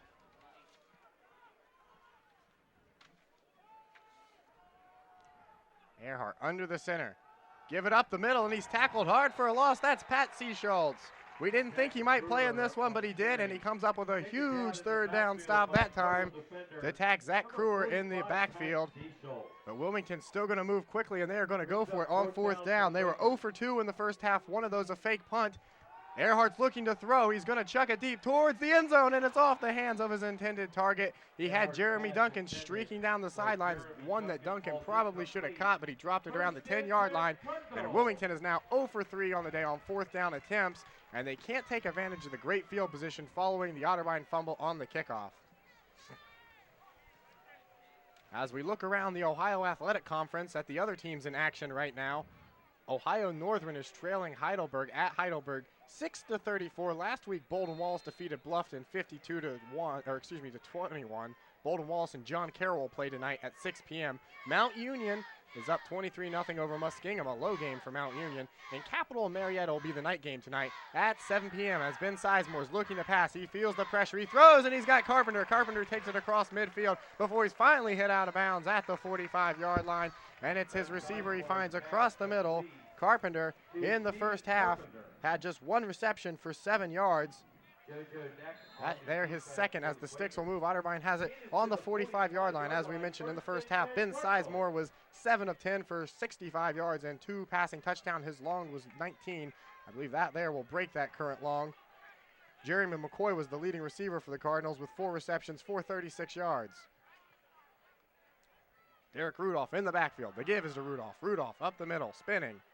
Gains nothing as he's tackled for no gain on the play. Rudolph was the game's leading rusher for the Cardinals. 9 attempts, 27 yards, which seems like a 300-yard performance compared to last week's game, though. For the Quakers. Gain of a yard on the play, second down and 9.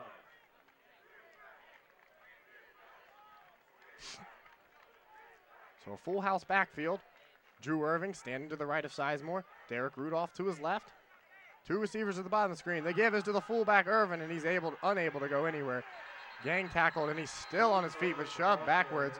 Forward progress will mark it off as a loss of only 1. So it will be 3rd down and 10 for the Cardinals when they come back to the line of scrimmage with 11:53 left to play in the 3rd quarter. Otterbein was 1 of 5 converting 3rd downs in the first half.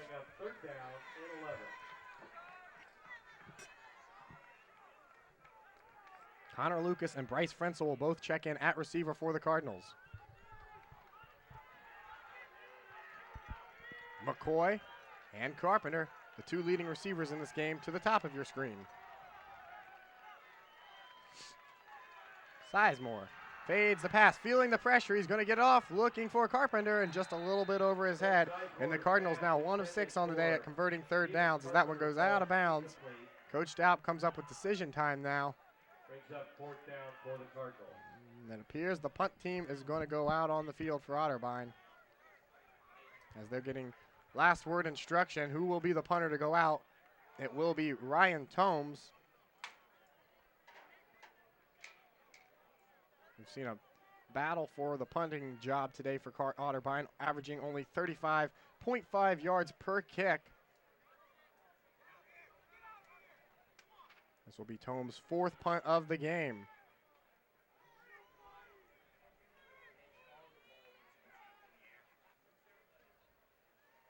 JoJo standing on his 10-yard line waiting for this one. He's going to call for the fair catch. Fair catch will be given as he catches it on his knees at the 10-yard line, so that's where Wilmington will take over and start their 2nd drive. They were unable to capitalize on Otterbein's fumble following the kickoff. They took over inside Otterbein territory, however, were unable to move the ball, went for it on 4th down, and could not convert. Thanks in part to Pat Seaschultz, who had a monster tackle in the backfield on that one, playing in his first game this year, coming back off that injury. He's been very fired up all day. One of the captains, one of the defensive leaders of this team, not on the field right now. 4 down linemen for the Cardinals.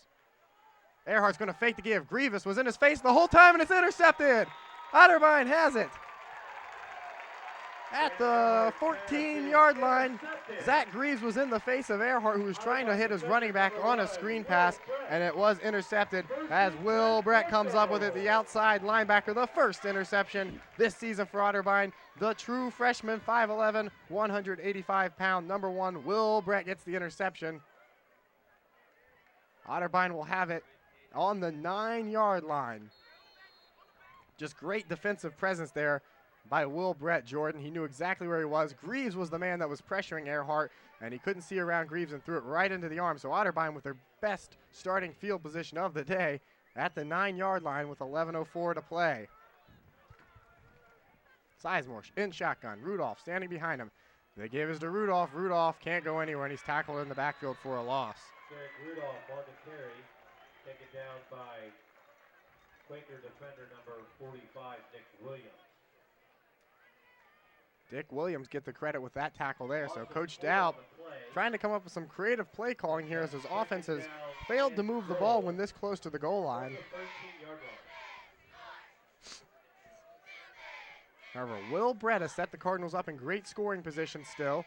2nd down, 13. Ball on the 13-yard line. Carpenter is going to come in motion. This is how they scored their first touchdown of the game. He's going to roll out to his left. He's looking for Carpenter. He's going to throw. Carpenter makes the catch around the 5-yard line. He's able to dive forward close to the 2 or the 3. That was the exact same play that Carpenter scored on earlier in the game. Run to the far side of the field this time. That motion play, he was looking for Carpenter. Carpenter couldn't get in the end zone, but he is able to move it closer to the sticks, and it will be on the 4-yard line. 3rd down and 3. Otterbein 1 of 6 today converting. You got to imagine if they don't get it here, it might be going for it time for the Cardinals. Try to get some momentum. Field goals are not going to spark life into this offensive attack. Well, the play with Steve Carpenter worked the first time. Why not try it the second? He is out on the field, the top of your screen. He's in motion again. Let's see if they do it. They are. They're going to go to the near side. He's going to throw it for Carpenter. It's up in the air, and Carpenter can't make the catch. He was out of bounds anyway. Good call, though, Jordan. They tried to run the exact same play, this time to the near sideline. Wilmington wasn't fooled at all. You can't run that play too many times, and goes out of bounds. So it will be 4th down, and now Coach Daup has a decision to make. He's in the ear of Ben Sizemore, and here comes the field goal unit, and it will be Alana Gaither trotting out.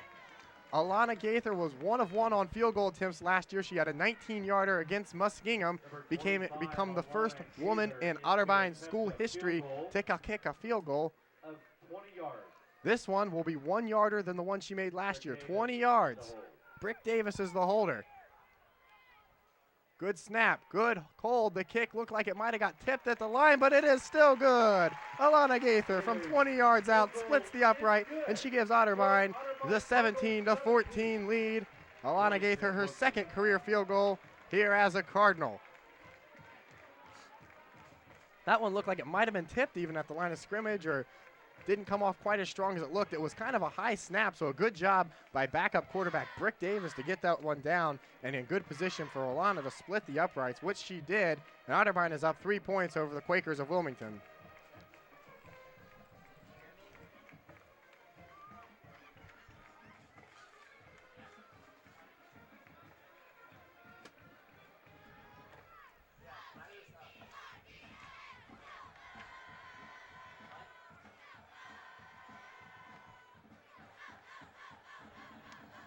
Now the Cardinals with a little bit of momentum on their side will kick it off to Wilmington and try to force yet another stop. Wilmington last drive ended on a 4th down attempt when they were unable to convert following the Otterbein fumble on the opening kickoff of the half.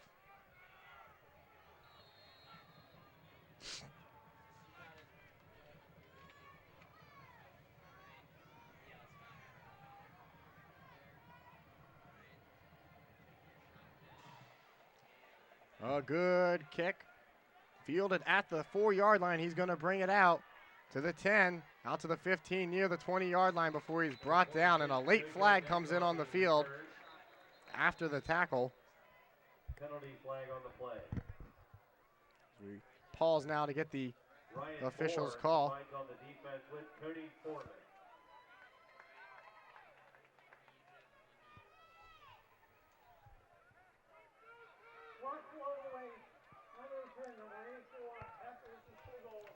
So yet another penalty on the Wilmington Quakers. Their 4th of the game. That one will be a 15-yarder, but since they're so close to the goal, it will be half the distance to the goal on an illegal block below the waist. So Wilmington will start this drive at the 12-yard line. Well, we'd like to welcome Columbus Square Bowling Palace as a sponsor of OTV sports coverage. Columbus Square Bowling Palace is located in the Columbus Square Shopping Center, just south of I-270 and Cleveland Avenue interchange. They're open 24 hours a day, 7 days a week. Hit the lanes and check out their new vector scoring system that adapts your level of play. You can visit them on the web at palacelanes.com. So after the game, Jordan, you can go bowling because they're open 24 hours a day. Oh, I'm not sure you want to go with me. I'm not the best bowler. No? That's all right. They have the new vector scoring system, which adapts to your kind of play. So there we go. There we go. And things are going terribly for Wilmington following recovering Otterbein's fumble. They couldn't convert on 4th down. They allow a field goal from Alana Gaither. They return the kick with an illegal block that moves them half the distance, and now a false start puts them even closer. So they will officially start this drive now at the 4-yard line. Earhart standing in his own end zone. Otterbein showing blitz. He's going to roll out to the far sideline. Throws it deep way over the head of his intended receiver. Jordan Boniface tried to get a hand on it there. He couldn't. Boniface Earhart air mails that one. And it will be second down, 14. Wilmington in the shadows of their own goalpost.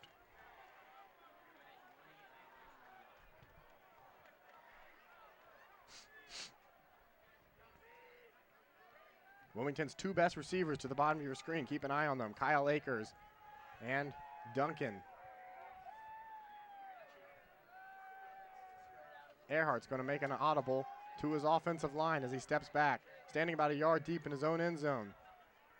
Fades the pass, feeling the pressure. Otterbein closing in on him. He's going to take off out of the end zone, looking to pass, throws, and it's off the hands of Duncan. He had Duncan open around the 13-yard line. Duncan can't come away with that one, and it will bring up a third down and 14. 2 of 8 are the Quakers on converting from third down.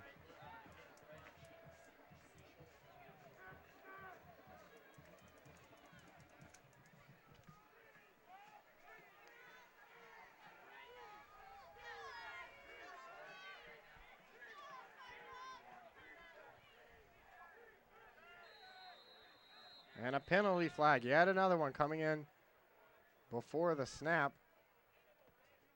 Thrown by the lines judge.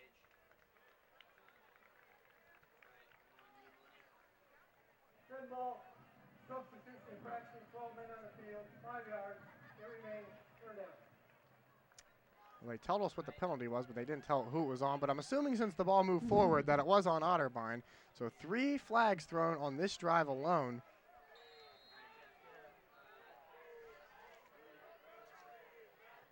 Brandon Earhart with 139 yards so far in this game, looking to extend that. He's going to design quarterback run. He's taking it out. He's at the 10, pushed out of bounds. Looks like it's not enough for the first down. It won't be, as he's officially knocked out of bounds further back than I initially thought. It will be at the 15-yard line, and the punt team will come on the field now. Out to the 15-yard line, brings up fourth down for the Quakers. Well, in the first half, Brandon Earhart punted 3 times for a 34.3 average, so neither team able to get away any inspiring kicks today. Otterbein's going to come with their block team, and it's a low-line driver. Connor Lucas is going to pick it up at the 45. He gets past one defender. He's at the 40. Head tackled, and he's hit out of bounds. There's a late penalty flag. A good call by the officials there as he was well out of bounds when a late hit came in, and Otterbein is going to move 15 yards closer to the goal line after that unwise play by a Wilmington defender. Wilmington first-year head coach Stacy Hairston is not happy about the call. He's chewing out someone over on the Wilmington sideline. Indeed is what it is, a personal foul. Face mask is what the call will be. That's a 15-yarder. Jordan, that's the 3rd face mask call we've seen in the game. That's a flag you don't see too often in a game. Oh, yeah, and we even had mentioned earlier that the officials might have missed a 4th one in the second quarter with only a few minutes left in the game. So Otterbein will be in great field position as they had for the most of this second half. Ben Sizemore returning to action. Last drive, Alana Gaither hit a 20-yard field goal to give Otterbein the 3-point lead they currently have. Steve Carpenter is the slot man to the bottom of your screen. Drew Irwin is the fullback with Ben Sizemore in the shotgun. The snap, he's looking for McCoy. McCoy makes the grab, loses his footing. A high pass, he's able to come away with it, but because of the high pass, he stumbles a little bit. And it will go down as a gain of about 5 yards. So second down for the Cardinals. 8:27 in the third quarter. Otterbein up 17-14 on homecoming Saturday here at Memorial Stadium in Westerville, Ohio. We're just a few miles south of us. Another football team put on quite a beating today. Sizemore's going to give it to Irwin. Irwin lowers his shoulder pads and knocks the linebacker over, but not before he can wrap him up. Taken down to the 19-yard line. That'll bring up a third down. And about 4 to go. Otterbein 1 of 6 in the game on converting third downs. Derek Rudolph will come off the field. And they'll bring in another receiver. Bryce Frenzel will join Jeremy McCoy at the top of the screen. Steve Carpenter in the slot. Drew Irwin, the fullback, in the backfield. They're going to give it to Irwin. Irwin's going to carry it. He's at the 15, 10, 5, touchdown, Drew Irwin. Crosses the goal line from 23 yards out, and Otterbein has their first rushing touchdown of the 2013 football season, and more importantly, they take a 10-point lead with the ensuing extra point over the Quakers of Wilmington. David, a much more aggressive, by the looks of it at least, a much more aggressive Cardinal team coming into the second half. It looked like Wilmington was expecting the pass there with 4 receivers out there, but Irwin's able to take the delayed handoff, run off tackle, and run 23 yards for the touchdown. Alana Gaither's attempting her 3rd extra point of the game. Good snap, good hold. The kick is up, and it is good. So Alana Gaither today has 6 of these 23 points for the Cardinals, and she gives them a 10-point lead with 7:27 left to go in the 3rd period.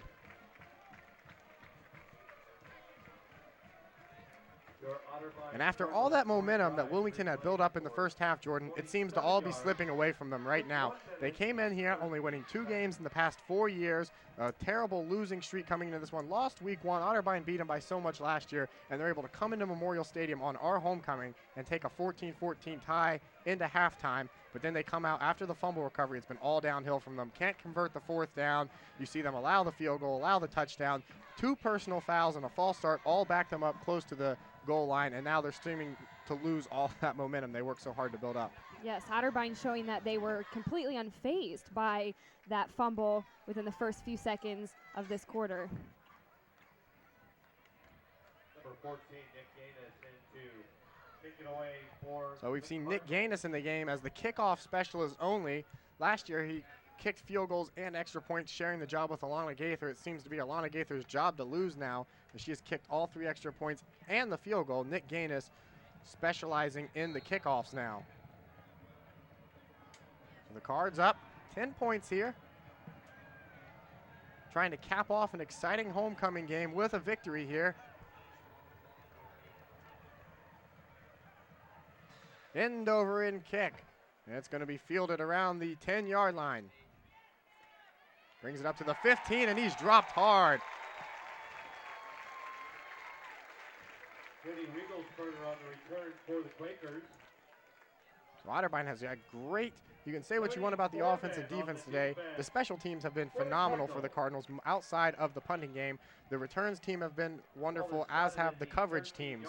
Both of them have got down the field quickly and allowed not long returns, and as we mentioned, on the special team side, Alana Gaither has a field goal today and is 3 for 3 on extra point attempts. Yeah, and the tackle by Tony Foreman for the Cardinals definitely got them fired up a little bit down there.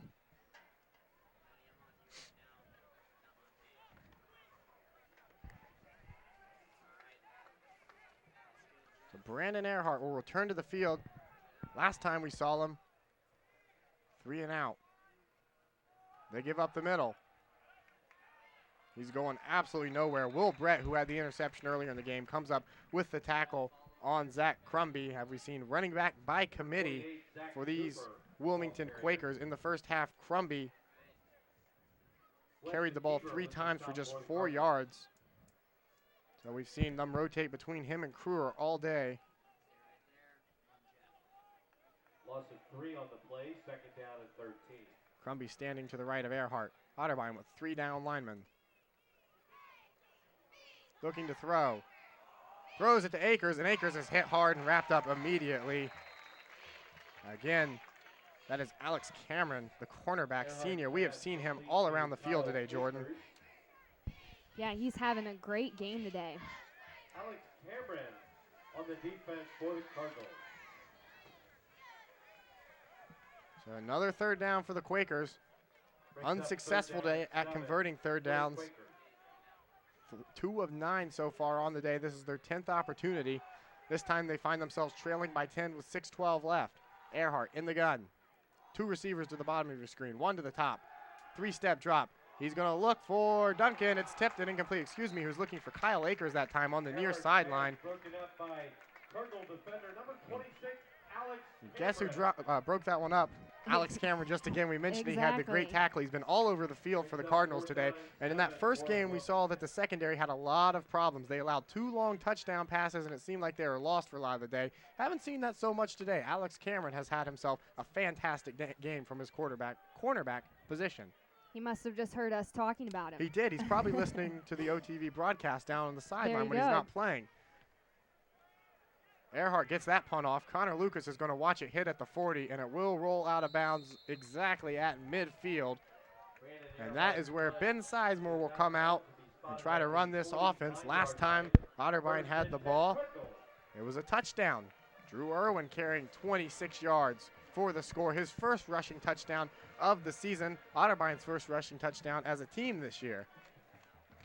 And it's how we got to where we are right now with a 10-point lead. Alex Cameron getting much praise from his teammates as he comes off the field to the bench, high-fiving.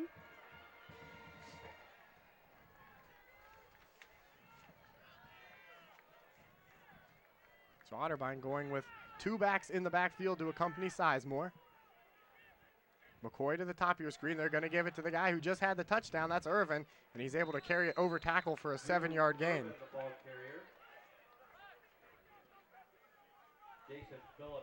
Not only was that Otterbein's first rushing touchdown of the season, it was their longest run of the year as well. In is to the 43-yard line, 2nd down and 4.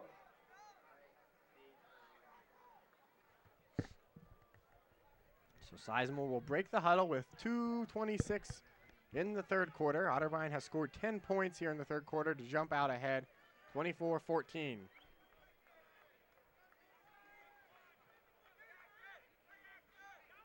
They give this time to Hammond.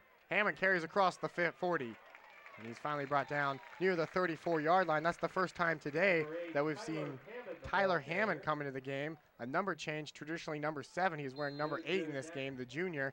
We saw him carry 1 time in the loss to St. John Fisher, and he is the fourth Otterbein running back to get into this game. We saw Cody Green for 1 series, who came out and has not returned since mishandling the option pass. We've seen Derek Rudolph, and we've also seen Drew Irvin.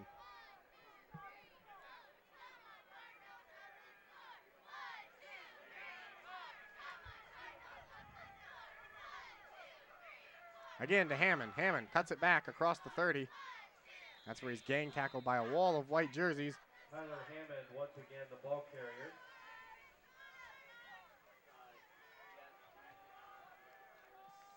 Terrell Starkey and Aaron Day. And you might figure with it being so early in the season, David, that Doubt might be trying out different positions, seeing who's going to be the best bet for later on.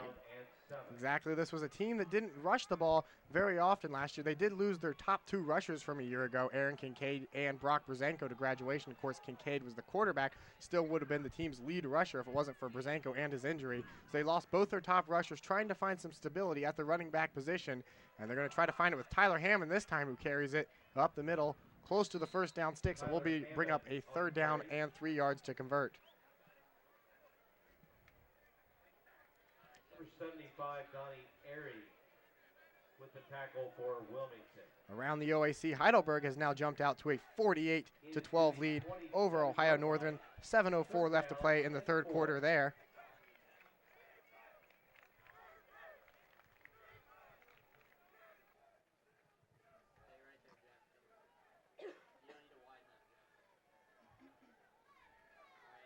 Mount Union also has increased their lead now to 30-0 over Muskingum at the start of the fourth quarter in Alliance. Tyler Hammond joining Ben Sizemore in the backfield. The Wilmington Quakers wanted a false start. They're not going to get it. Hammond breaks away from 1 tackle, make it 2. He's got the first down, and he's pushed out of bounds around the 14-yard line. Tyler Hammond's able to break 2 tackles, and what he would have been tackled in the backfield for a loss, he's able to pick up a first down, just Otterbein's third down conversion of the game, and move the chains with 3 minutes to go before we hit the final period of this game.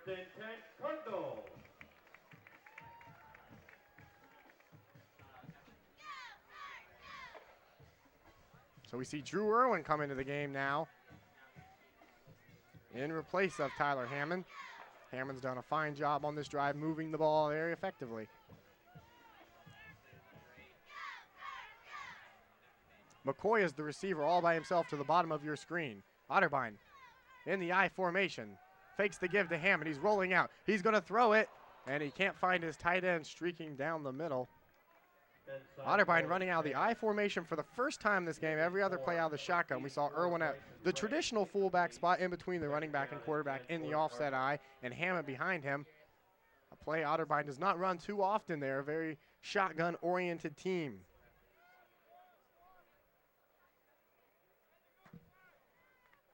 Now we'll see that traditional receiver combo come in of Bryce Frenzel and Steve Carpenter.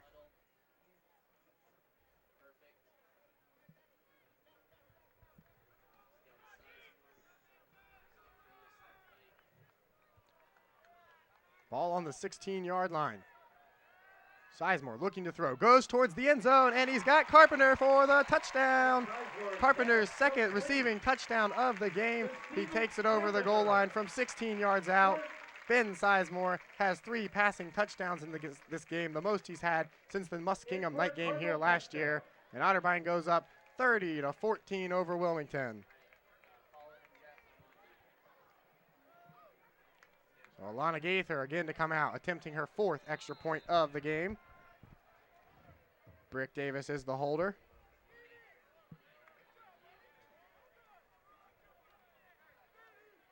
High snap, it goes off the hands of Davis, and Davis is just going to fall on it. And there's a flag, rightly called. That one was high, went off the hands of Brick Davis. He clearly fell on it, giving up on the play. And then a late cheap shot from a Quaker. A flag quickly comes out. And Jordan, we've seen a lot of personal fouls out of these very frustrated Wilmington Quakers in the second half. Personal foul, number 29, and penalty being enforced on the kickoff. Well, that last Otterbein drive lasted 7 plays, took up 3 minutes and 33 seconds off the clock, and went 49 yards, and was capped off by a Steve Carpenter 16-yard touchdown pass from Ben Sizemore. Taking a look at the offensive leaders for your Otterbein Cardinals, Ben Sizemore is 11 of 17 for 116 yards, 3 touchdowns, a long of 21. Drew Irwin is your leading rusher, 6 attempts, 47 yards, a touchdown. Tyler Hammond on just 4 carries has 27 yards. Derek Rudolph, 11 carries for 24 yards. Ben Sizemore, 5 for 10. Your leading receiver is Jeremy McCoy, 5 receptions for 40 yards, 1 touchdown. Steve Carpenter, 4 receptions, 54 yards, and 2 touchdowns. So this time, Nick Gannis will kick off from midfield, as that was a dead ball foul, 15 yards up. And you imagine he'll put this one in the end zone for a touchback.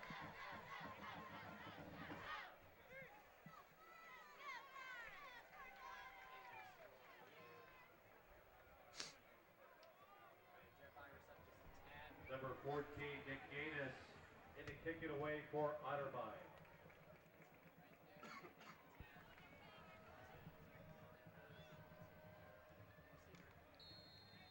2:22 here to go at Memorial Stadium as Nick Gannis tees it up at the 50-yard line.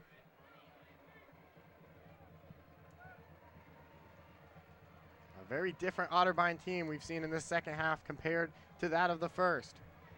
End over and kick will go well into the end zone, and he's wisely going to take a knee on that L in Cardinals, and Wilmington will bring it out and start the drive at the 20-yard line. So far on the day, Wilmington, 70 yards rushing, 154 passing yards for a grand total of 224 total yards of offense compared to the Cards' 237. 121 of it coming rushing and 116 passing. And Jordan, that's a huge key to this game. Otterbein came into this one 14 rushing yards in the first game on 30 attempts. And so far today, they have more rushing yards than passing yards, and they're winning this game. Over 100 yards rushing total for the team. A great team goal, as they only averaged about 90 last year, something Coach Daup really wanted to work on. I would agree with you completely. As you just mentioned, especially in this second half coming out, it's a whole different team out there. Brandon Earhart returns to the quarterback position, 18 of 30 today, 134 yards, 1 interception, the one he threw to Will Brett deep in his own territory.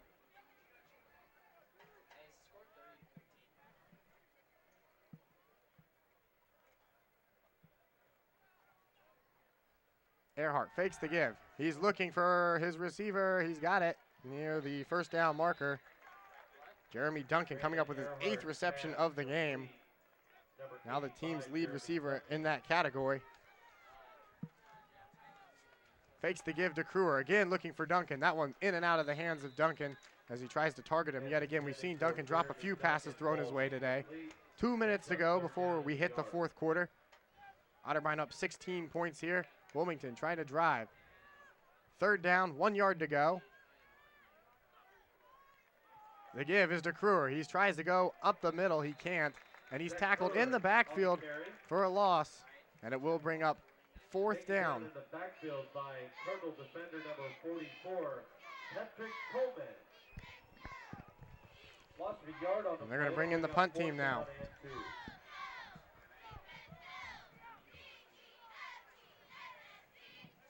Good hustle by the Cardinals on and off the field with that no-huddle offense from Wilmington. They've got to be quick on and off. They really have responded well to this Wilmington fast attack. So Earhart's going to get this kick off. Spiraling, Connor Lucas is going to watch it bounce, and he's going to decide not to pick it up. And it rolls all the way down to the 26-yard line. That's a good point, Jordan. This Wilmington team at times has come out quicker than the Oregon Ducks have it, and they've really run an impressively fast offense, something I've never seen. As soon as the ball is spotted, they are up and ready to go before the clock can even get started. They have that ball snapped, and Otterbein hasn't seen a team run an offense like that. Well, they certainly didn't see it against St. John Fisher, and they didn't see it in the latter half of last year. So it's certainly impressive the way they've responded to the offense Wilmington is trying to run. Absolutely. A little shaky for the Otterbein Cardinals at the beginning, getting adjusted to that. But I think the second half, you see them handling themselves very well. Ben Sizemore will go back out there. 116 yards passing today, 3 touchdowns, 11 of 17. He's played a magnificent game. They give up the middle. He's got Hammond. Excuse me, that's not Hammond. That's a new running back in the game as we check our rosters. That's number 27 on your depth chart. Lee Hutchinson making his first appearance of the 2013 season. Freshman from Chillicothe. So Otterbein going with a wide variety of running backs. The 5th running back we've seen in this game now for the Cardinals. Again, just looking at options.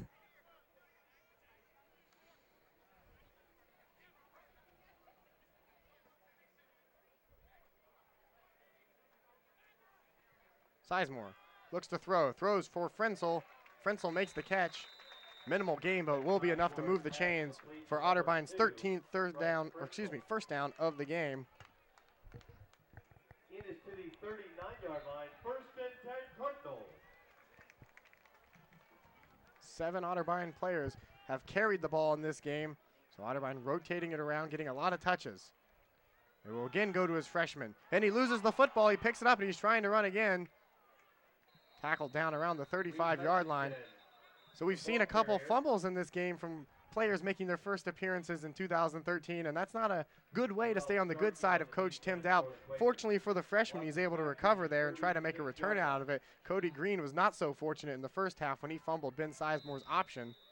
And we have not seen him in this game again. And that will take us to the end of the third quarter. Otterbein with a very explosive third quarter. 16 points thanks in part to a field goal by Alana Gaither, a touchdown pass to Steve Carpenter, and a touchdown run by Drew Irvin. So we will take a break here on Otterbein TV. We'd like to thank you for watching our coverage of Cardinal football. When we come back, we will have the final quarter, and hopefully we'll be bringing you an Otterbein victory here on OTV. Keep it locked. Otterbein cheerleaders.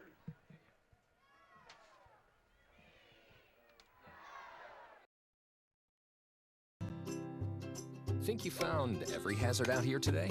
Think again. The spot you missed could be a killer. That spot on your skin could be skin cancer.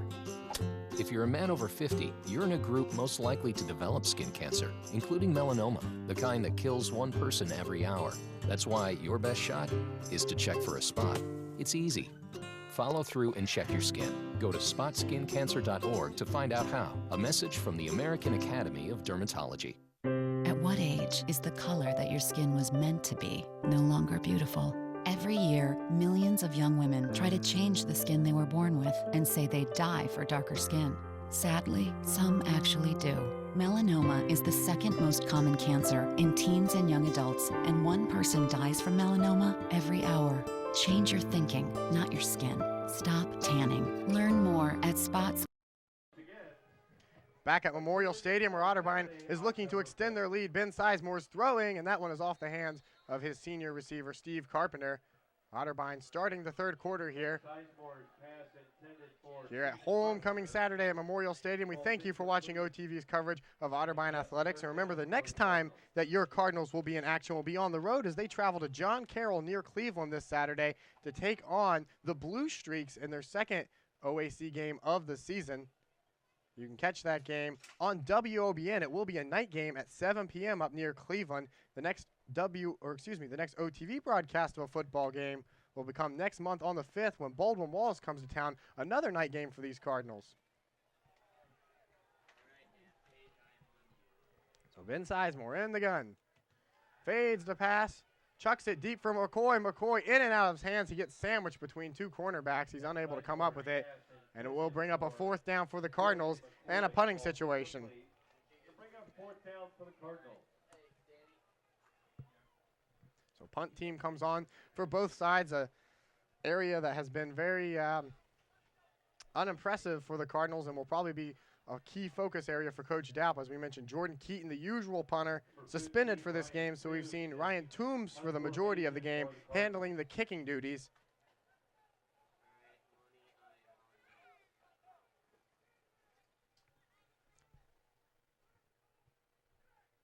Toombs in punt formation, the long snap. Sends this one end over end. It will bounce at the 41-yard line, and it will die right there. It will be down by Otterbein, and Wilmington will come out in desperate need of some points here if they want to try to get back into this one.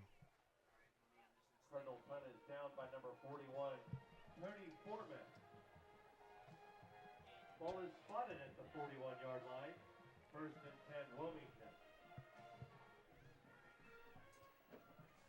So this Otterbein defense has really responded here in the second half, coming out very strong. They've intercepted a pass, and they've also forced 3 punts from the Wilmington Quakers, holding them to 14 points. Earhart, 19 of 32 today, 163 yards, looking to extend that. Fakes the give. He's got pressure in his face. It's thrown, and it's caught by Duncan. Duncan going up for that one on a slant route, making a great reception to move the chains for Wilmington's 11th first down of the game. Alex Cameron making the tackle. As we mentioned, he's been all over the place. This time, Wilmington's going to run it up the middle. They go nowhere, and the ball squirts loose. However, the officials are going to say they ruled it dead, but a linebacker came, and that one popped about 3 feet in the air. However, the Zebras blow it dead and say forward progress. It will be second down and 10, no gain on the play. Zach Kruger carrying that time. He's the game's leading rusher so far with 59 yards on 12 carries. And, of course, that long 41-yard touchdown run. He stands in the backfield next to Earhart. 2 receivers to the top of your screen. That's Duncan at the bottom.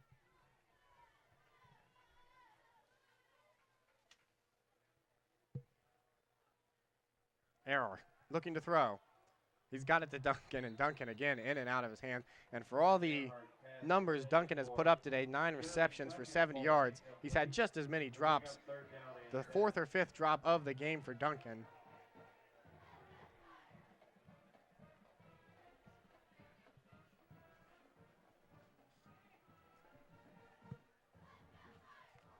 $13:50 to go in the OAC opener for Otterbein. They're going to bring 3 down linemen. Earhart standing in the shotgun. 3-step drop. Looking for a receiver. He's got pressure. Schultz almost got him. There's 2 penalty flags coming in late in the vicinity of what has to be holding. Schultz came through. He had a hand on him, but I imagine this will be a penalty flag for holding, which, if it's true, will be the 8th flag of the game on Wilmington.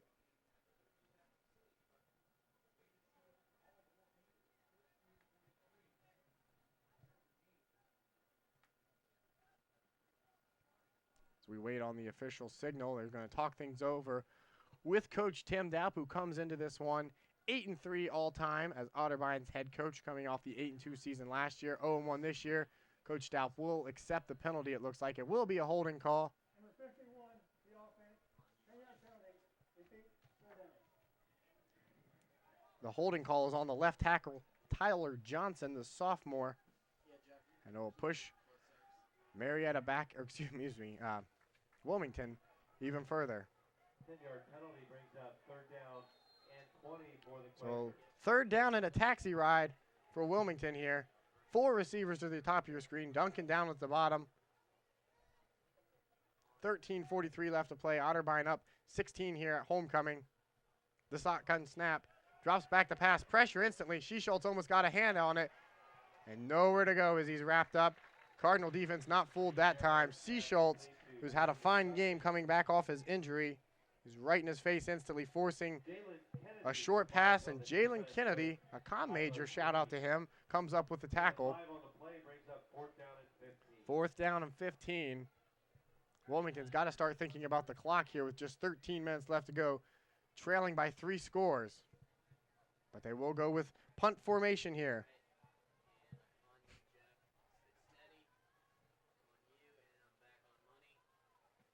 He gets it off, and it spirals towards Connor Lucas, who will catch it at the 10, his first return of the game. He gets it out to the 20. He's got a bit of running room. Now to the 30 before he's finally brought down around the 34-yard line. So Connor Lucas, for the first time, is able to break free for a long run. And Otterbein will start this drive at the 34-yard line. Nick Williams with the stop for the Quakers. All is spotted at the 34-yard line. 1st and 10 Cardinals. Otterbein looking for some insurance points here.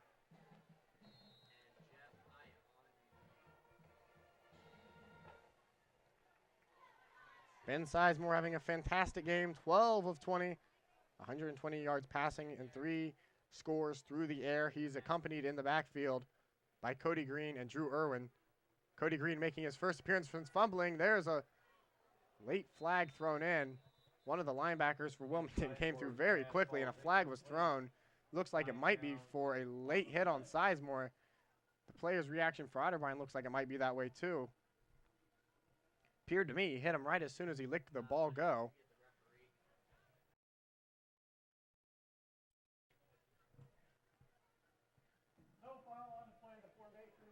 The officials are going to wave off the flag. It would have been for a legal formation. However, they pick up the flag, and Otterbein, 2nd down and 10 is after the incomplete pass there. The Cardinal line has done a very good job today. That was the first time I've seen a blitzing backer get through them. They have had 100 yards rushing total in this game after allowing just 14 in the first game.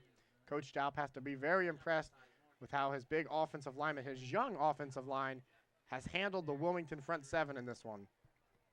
So Sizemore fakes the give to Green. He's looking to pass. He's throwing for McCoy, and it's almost intercepted in and out of the hands of the safety. One of the first mistakes we've seen from Ben Sizemore today. He'll probably never have an interception quite as easy as that one.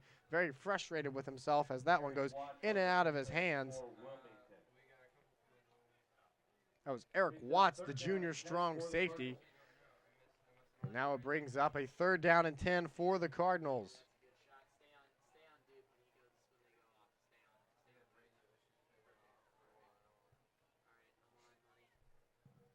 What has turned into a beautiful day here at Memorial Stadium. Temperature in the high 60s after a very overcast, rainy day. Couldn't have asked for a better homecoming with a very spirited crowd here. And Wilmington is going to take a timeout here. Want to talk things over.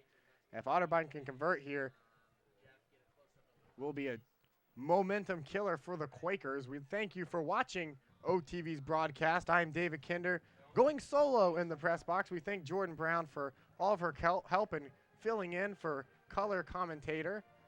However, due to scheduling conflicts, I am solo in the booth. We want to thank you, and we'd like to remind you that Columbus Square Bowling Palace is a sponsor of OTV sports coverage. Columbus Square Bowling Palace is located in Columbus Square Shopping Center, just south of I-270 and Cleveland Avenue Interchange. They're open 24 hours a day, 7 days a week. Hit the lanes and check out their new vector scoring system that adapts to your level of play. You can visit them on the web at palacelanes.com. So 12:41 here to go.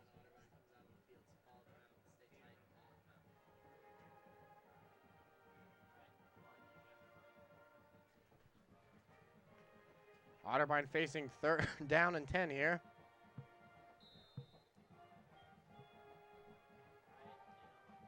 Down and 10 for the Cardinals. Have not been very successful at converting 3rd downs today. 3 receivers at the top of your screen. The snap. Here's the pressure. They're going to throw it long, looking for Connor Lucas, and he makes a tremendous diving catch around the 45-yard line.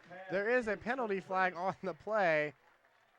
Connor Lucas streaking down on a go route, and he makes an unbelievable diving catch there from Ben Sizemore. However, this one might be coming back.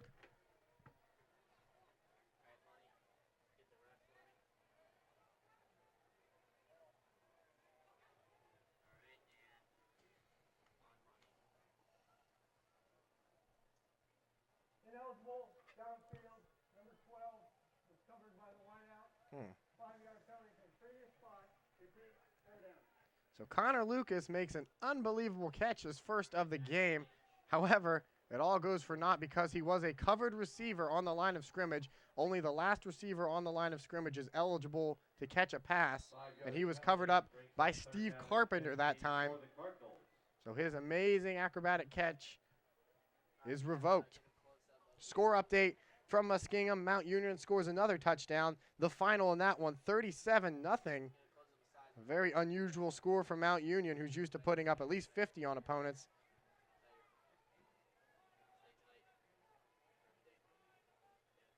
Sizemore all by himself in the shotgun. Excuse me. Brick Davis is in the game now, and welcome to the game, Brick Davis. His first play of the game as quarterback. He's been the holder all day for extra points, and he is sacked for a loss.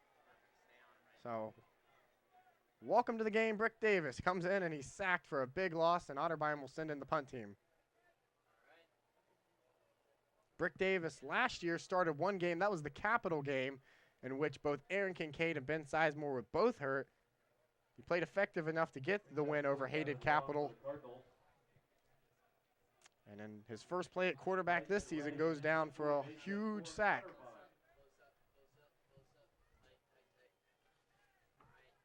So the Cards will return to Bryson Ray, the freshman, again to punt. Last time his punt went all the way onto the track. He gets this one off, barely, almost tipped. This is a much better punt. Hits at the 50-yard line. It's going to bounce, takes a cardinal hop, and it will be down in Wilmington territory. So a good job by the freshman tight end Bryson Ray to get off a nice punt despite the pressure.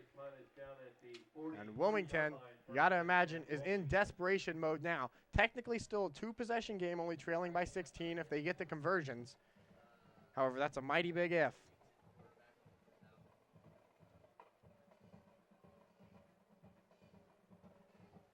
Heidelberg is defeating Ohio Northern 55-12 right now. 3:18 to go in the third quarter there. And of course, the Mount Union score went final, and Otterbein playing right now are the only three OAC games going on right now. As we mentioned, JCU will play Baldwin Walls tonight at 6, and Marietta meets Capital at 7 o'clock. Way off his intended target that time. Again, looking for Duncan was Brandon Earhart. Pass falls incomplete, brings up second down and 10.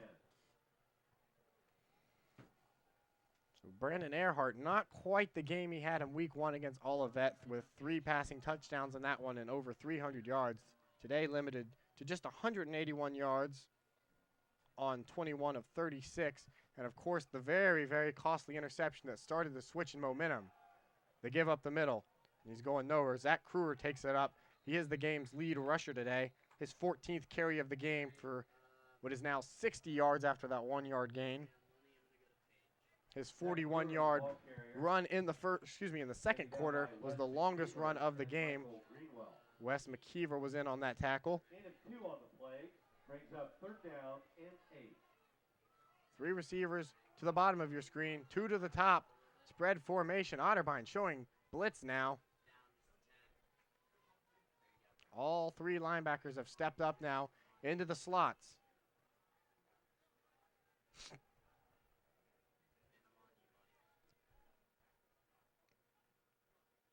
Earhart looking to pass. Pressure in his face instantly. He's looking for his receiver, and it hits the turf, but a penalty flag does come in. Obvious pass interference that time on the Cardinals. He was looking for Jeremy Duncan, who he's targeted the most today. That's going to go on Troy Netter, though, on the far sideline. Obviously, pass interference there, and that will give Wilmington their 12th first down of the game. 15 yards, automatic first down for Wilmington. 10 minutes, 9 seconds remaining on the scoreboard in the south end zone here.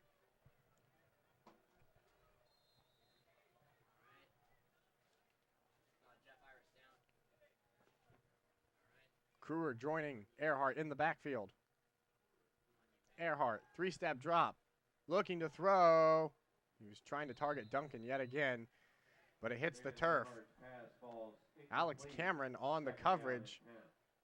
We mentioned what a tremendous game he's had today. He's been all over the field, tipping passes and coming up with timely tackles. He's been on Duncan most of the game, but Duncan has had, to his credit, 10 receptions, but he's limited him to just 75 yards receiving. Earhart drops the pass, throwing, and he was looking for his running back, Kruger, but Kruger still had his back turned to the line of scrimmage when he was running. And that one falls incomplete, and it will bring up a 3rd down. Brings up 3rd down and 10. So far today, Wilmington just 2 of 12 on converting 3rd downs.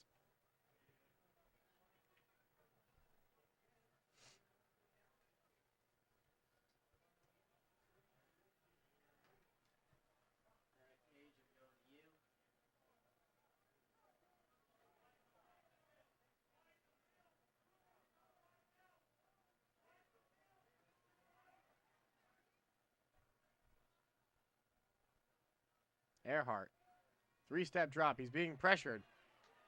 Throws it. That one close to grounding. He was out of the pocket, though. Earhart's pass falls incomplete. Pat Coleman in his face as he's able to force the bad pass. The nose tackle, the senior. 4th down and 10.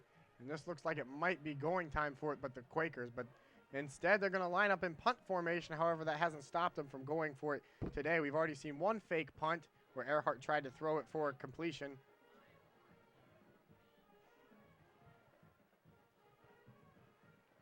Earhart's going to kick it this time, and he sends it away to Connor Lucas, who had a big return last time. Lucas with the fake fair catch, and this ball rolls into the end zone for a touchback, and yet another penalty flag comes on the field. We've seen a lot of them today. 9:47 here in the 4th quarter. We'll get the officials' call and see who's it on. One of the Otterbein return man's helmets came off. A very chippy game, especially here in this 2nd quarter. Wilmington had so much fire in the first half and then lost all that momentum after failing to convert on 4th down. Personal foul, number 84, on the kicking team, 15 yards. Tacked on to touchback, put the ball at 35, 1st down. So it is another personal foul on the Quakers. We couldn't get a player number. It just occurred in lane 4, as you heard the official say there. So the ball will move out to the 35-yard line, and Otterbein will start in good field position here. Wilmington really shooting themselves in the foot with costly penalties. Their 8th penalty of the game, 77 yards of yard differential there. 35-yard line. 1st and 10, Cardinals. So Otterbein with a 16-point lead here. Sizemore in the shotgun. Cody Green to his left. Drew Irwin to his right. 2 receivers to the top of your screen. McCoy to the bottom. He fakes the give, running the option. They're going to give it to Cody Green. He's out to the 40, out across the 50. Makes a move, and he takes it into Wilmington territory. A dangerous play. Another penalty flag comes in. The last time we saw Otterbein run that play with Cody Green in the game, Sizemore's pitch went off of his hands, fell on the ground, and Wilmington took over deep in Cardinal territory. If this play stands, it will be a 1st down for Otterbein, and they will be operating out of Wilmington territory.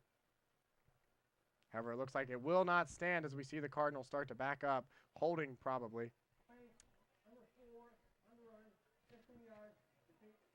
A chop block is the call on Otterbein for an illegal block, and that will negate a fine run from Cody Green. As we mentioned, Cody Green making his return to the Cardinal offense after a spectacular 2011 in which he rushed for over 700 yards and injury sidelined him for Otterbein's fantastic 8-2 season last year. He didn't get in at all in the season opener, lost to St. John Fisher. He's played sparingly here today, as we've seen 5 running backs rotated in and out for the Cardinals. 6 different players have carried the ball, if you include Sizemore and Steve Carpenter. So Otterbein spreading the wealth here today on homecoming. A lot of alumni attendance and a big crowd here at Memorial Stadium. Sizemore fakes the give to Green. Going for McCoy. McCoy goes up for it and makes a spectacular catch. Pass complete to McCoy. So that'll put Otterbein near the original line of scrimmage after that penalty flag. For the Quakers. Good job by Sizemore. Lost the handle on the fake handoff to Cody Green. He's able to recover and looks for his main target. Jeremy McCoy now is the leading receiver in this game. He has 5 receptions for 40 yards and a touchdown. Carpenter, 14 more yards than him, but 1 less reception, and of course 2 touchdowns. Well, speaking of the 2, they'll be at the top of your screen. Bryce Frenzel is the slot man to the bottom. Cody Green. Here's that motion play to Carpenter we've seen for a touchdown. He's going to flip it off to Cody Green, and Cody Green off his hands there as they try to get out to that running back. That's the play we've seen Otterbein have a lot of success with today. It's how they scored their first touchdown of the game. We see Carpenter come in motion. This time they run it away from Carpenter and boot to the opposite sideline and try to get it to Cody Green. Cody Green can't get the handle on the ball. And a tough break for Cody Green today. We've seen him with the fumble. He just had a long run on the option that was negated by a chop block, dropping the ball there. So not how he would like to have his return in a tan and Cardinal uniform. Hopefully he will be impressed with the victory, however. Ben Sizemore comes back out in the shotgun. Green to his right, 3 receivers to the bottom of your screen.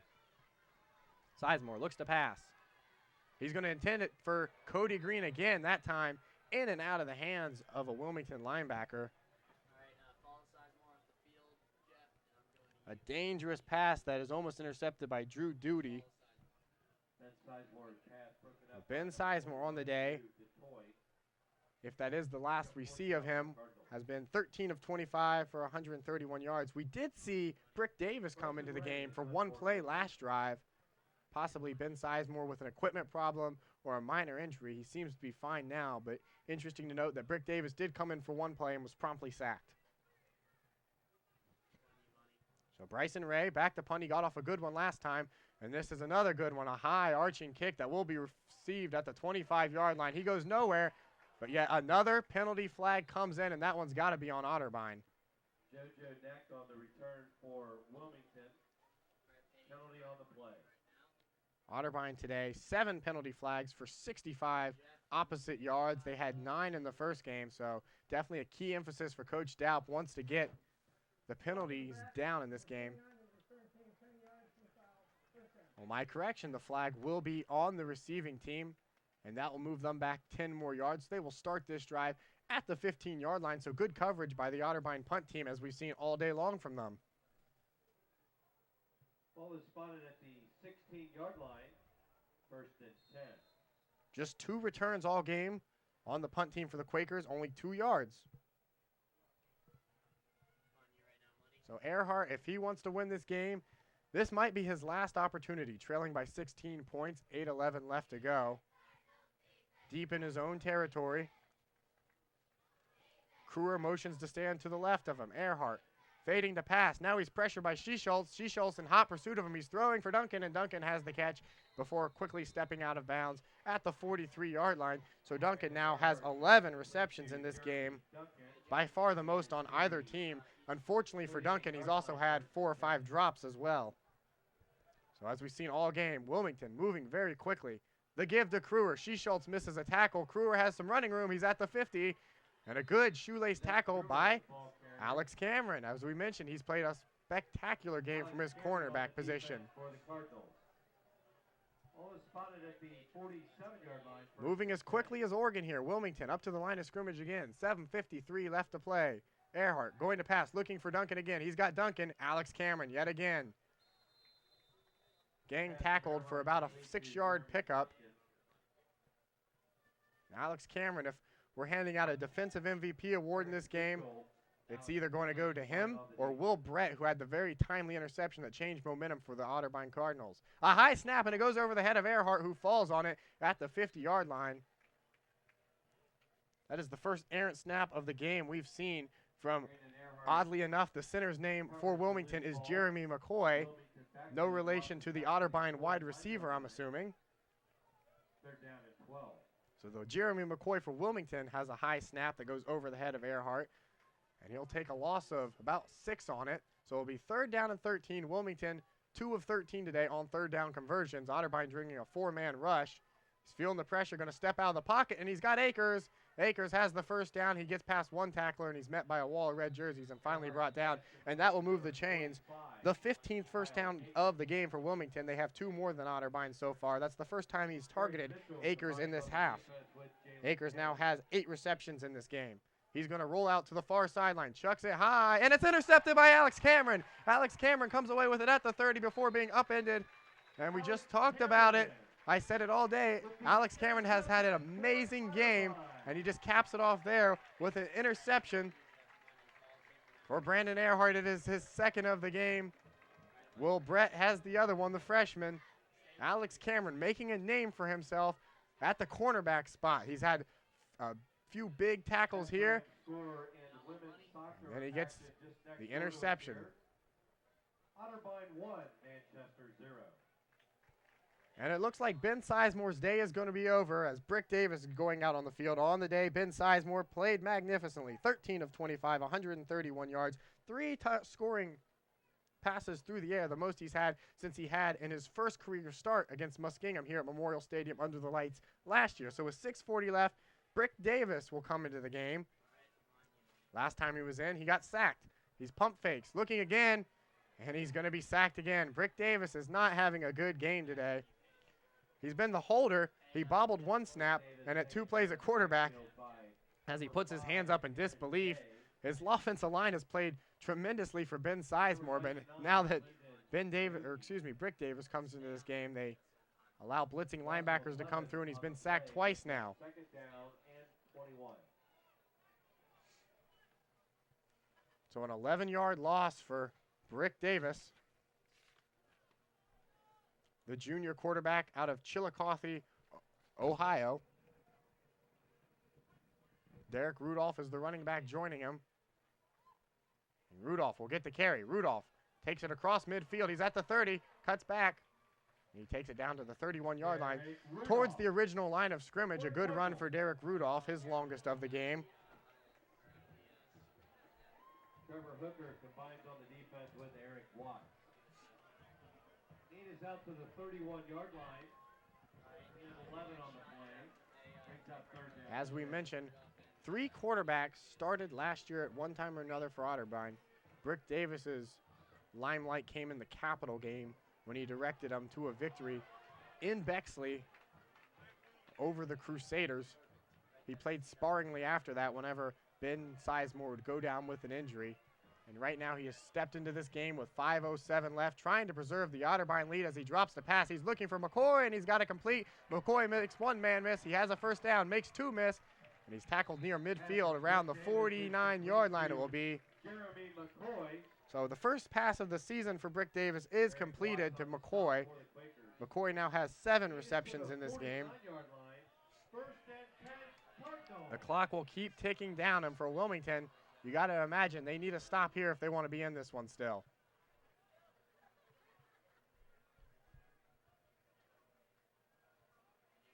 It's Derek Rudolph in the backfield with Brick Davis.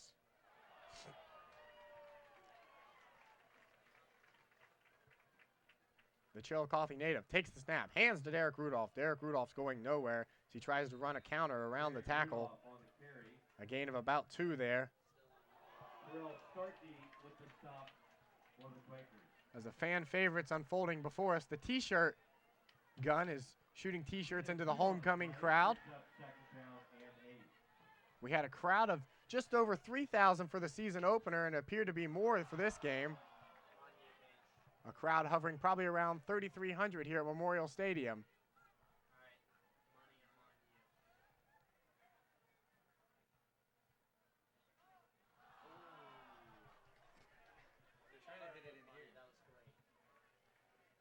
Brick Davis on first down. 5-step drop. He's looking for McCoy. And what a catch by Jeremy McCoy. He goes up for that one at the 25-yard line. We've seen him leave his feet to make some spectacular catches in this game. And for McCoy, that is his 8th reception of the game, tying him with Kyle Akers for second most in the game. Jeremy McCoy is getting dangerously close to that 100-yard receiving mark as well. Otterbein will have it 1st and 10. On the Wilmington 26-yard line, looking to score an insurance touchdown here to put the game out of reach. McCoy, watch out for him at the bottom of your screen. Brick Davis calling an audible. Looking for Frenzel. Frenzel makes the catch, toes the sideline, and takes it across the 20-yard line. Bryce Frenzel's third reception on the game, with 26 yards receiving as well. Otterbein as a team has passed for 172 yards, rushed for 120, a very balanced attack, and 15 first downs compared to Wilmington, rushing for 77 and passing for 228 yards. Both teams with a pair of turnovers in this one. The difference has been the location of the turnovers. The one for Wilmington occurred within their own 10-yard line on an interception. Will Brett, thanks to Zach Greaves' pressure, forced it. Otterbein was able to punch it in to take the momentum away in this game. As Davis is going to run the option, he pitches it out to Rudolph. Rudolph cuts, able to stay on his feet, spins, and sticks that ball out there around the 13-yard line. So the option play, a little more effective today than in week one. Still not a go-to running play, but it's been one that Coach Daup has kept in his back pocket as the clock will continue to run with 2 minutes and 30 seconds left to go. Ball on the 15-yard line.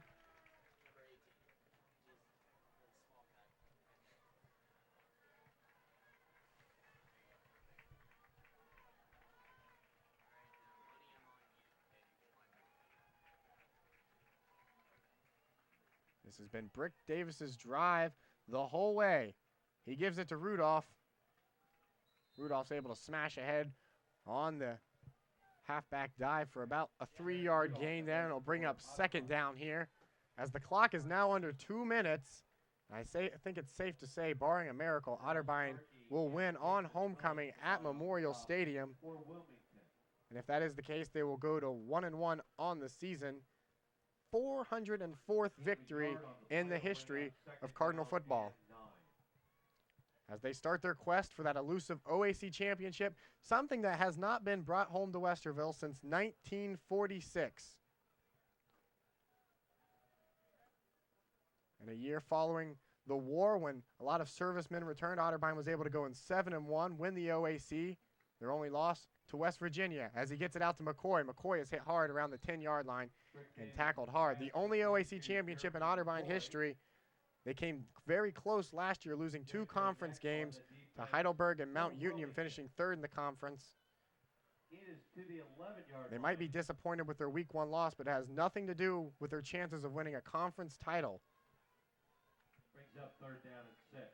The grueling 9-game conference season starting today. It appears as Otterbein will start at 1-0.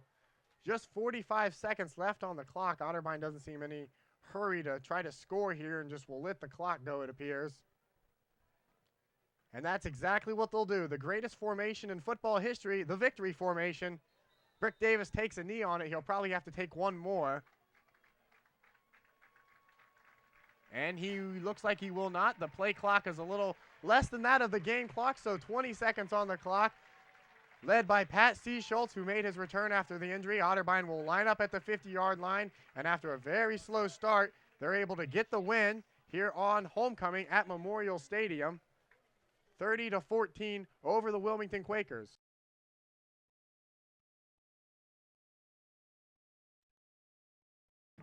So we will throw it to a break here on OTV. When we come back, we will analyze the game. Well, I should say I will analyze the game, flying solo in the booth. We'll look at the stats, and we'll look ahead to next week when Otterbein goes to John Carroll. Keep it locked. I'm David Kinder here on OTV. Go Cards. SkinCancer.org, a message from the American Academy of Dermatology.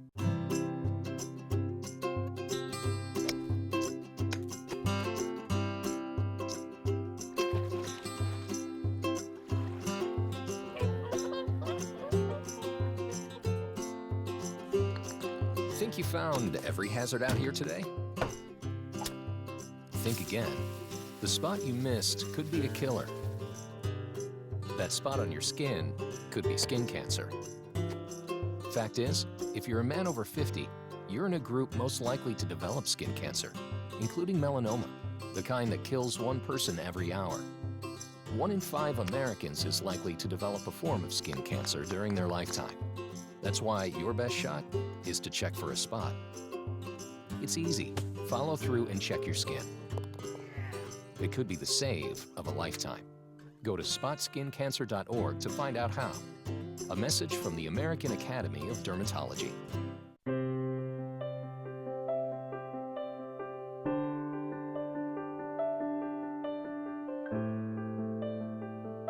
At what age is the color that your skin was meant to be no longer beautiful? Every year, millions of young women try to change the skin they were born with and say they die for darker skin. Sadly, some actually do. Melanoma is the second most common cancer in teens and young adults 15 to 29. And one person dies from melanoma every hour. It's time. Change your thinking, not your skin. Stop tanning.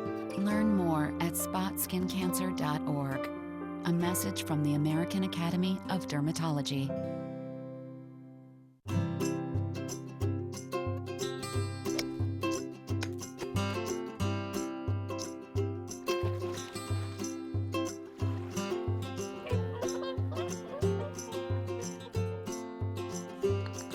Think you found every hazard out here today? Think again. The spot you missed could be a killer. That spot on your skin.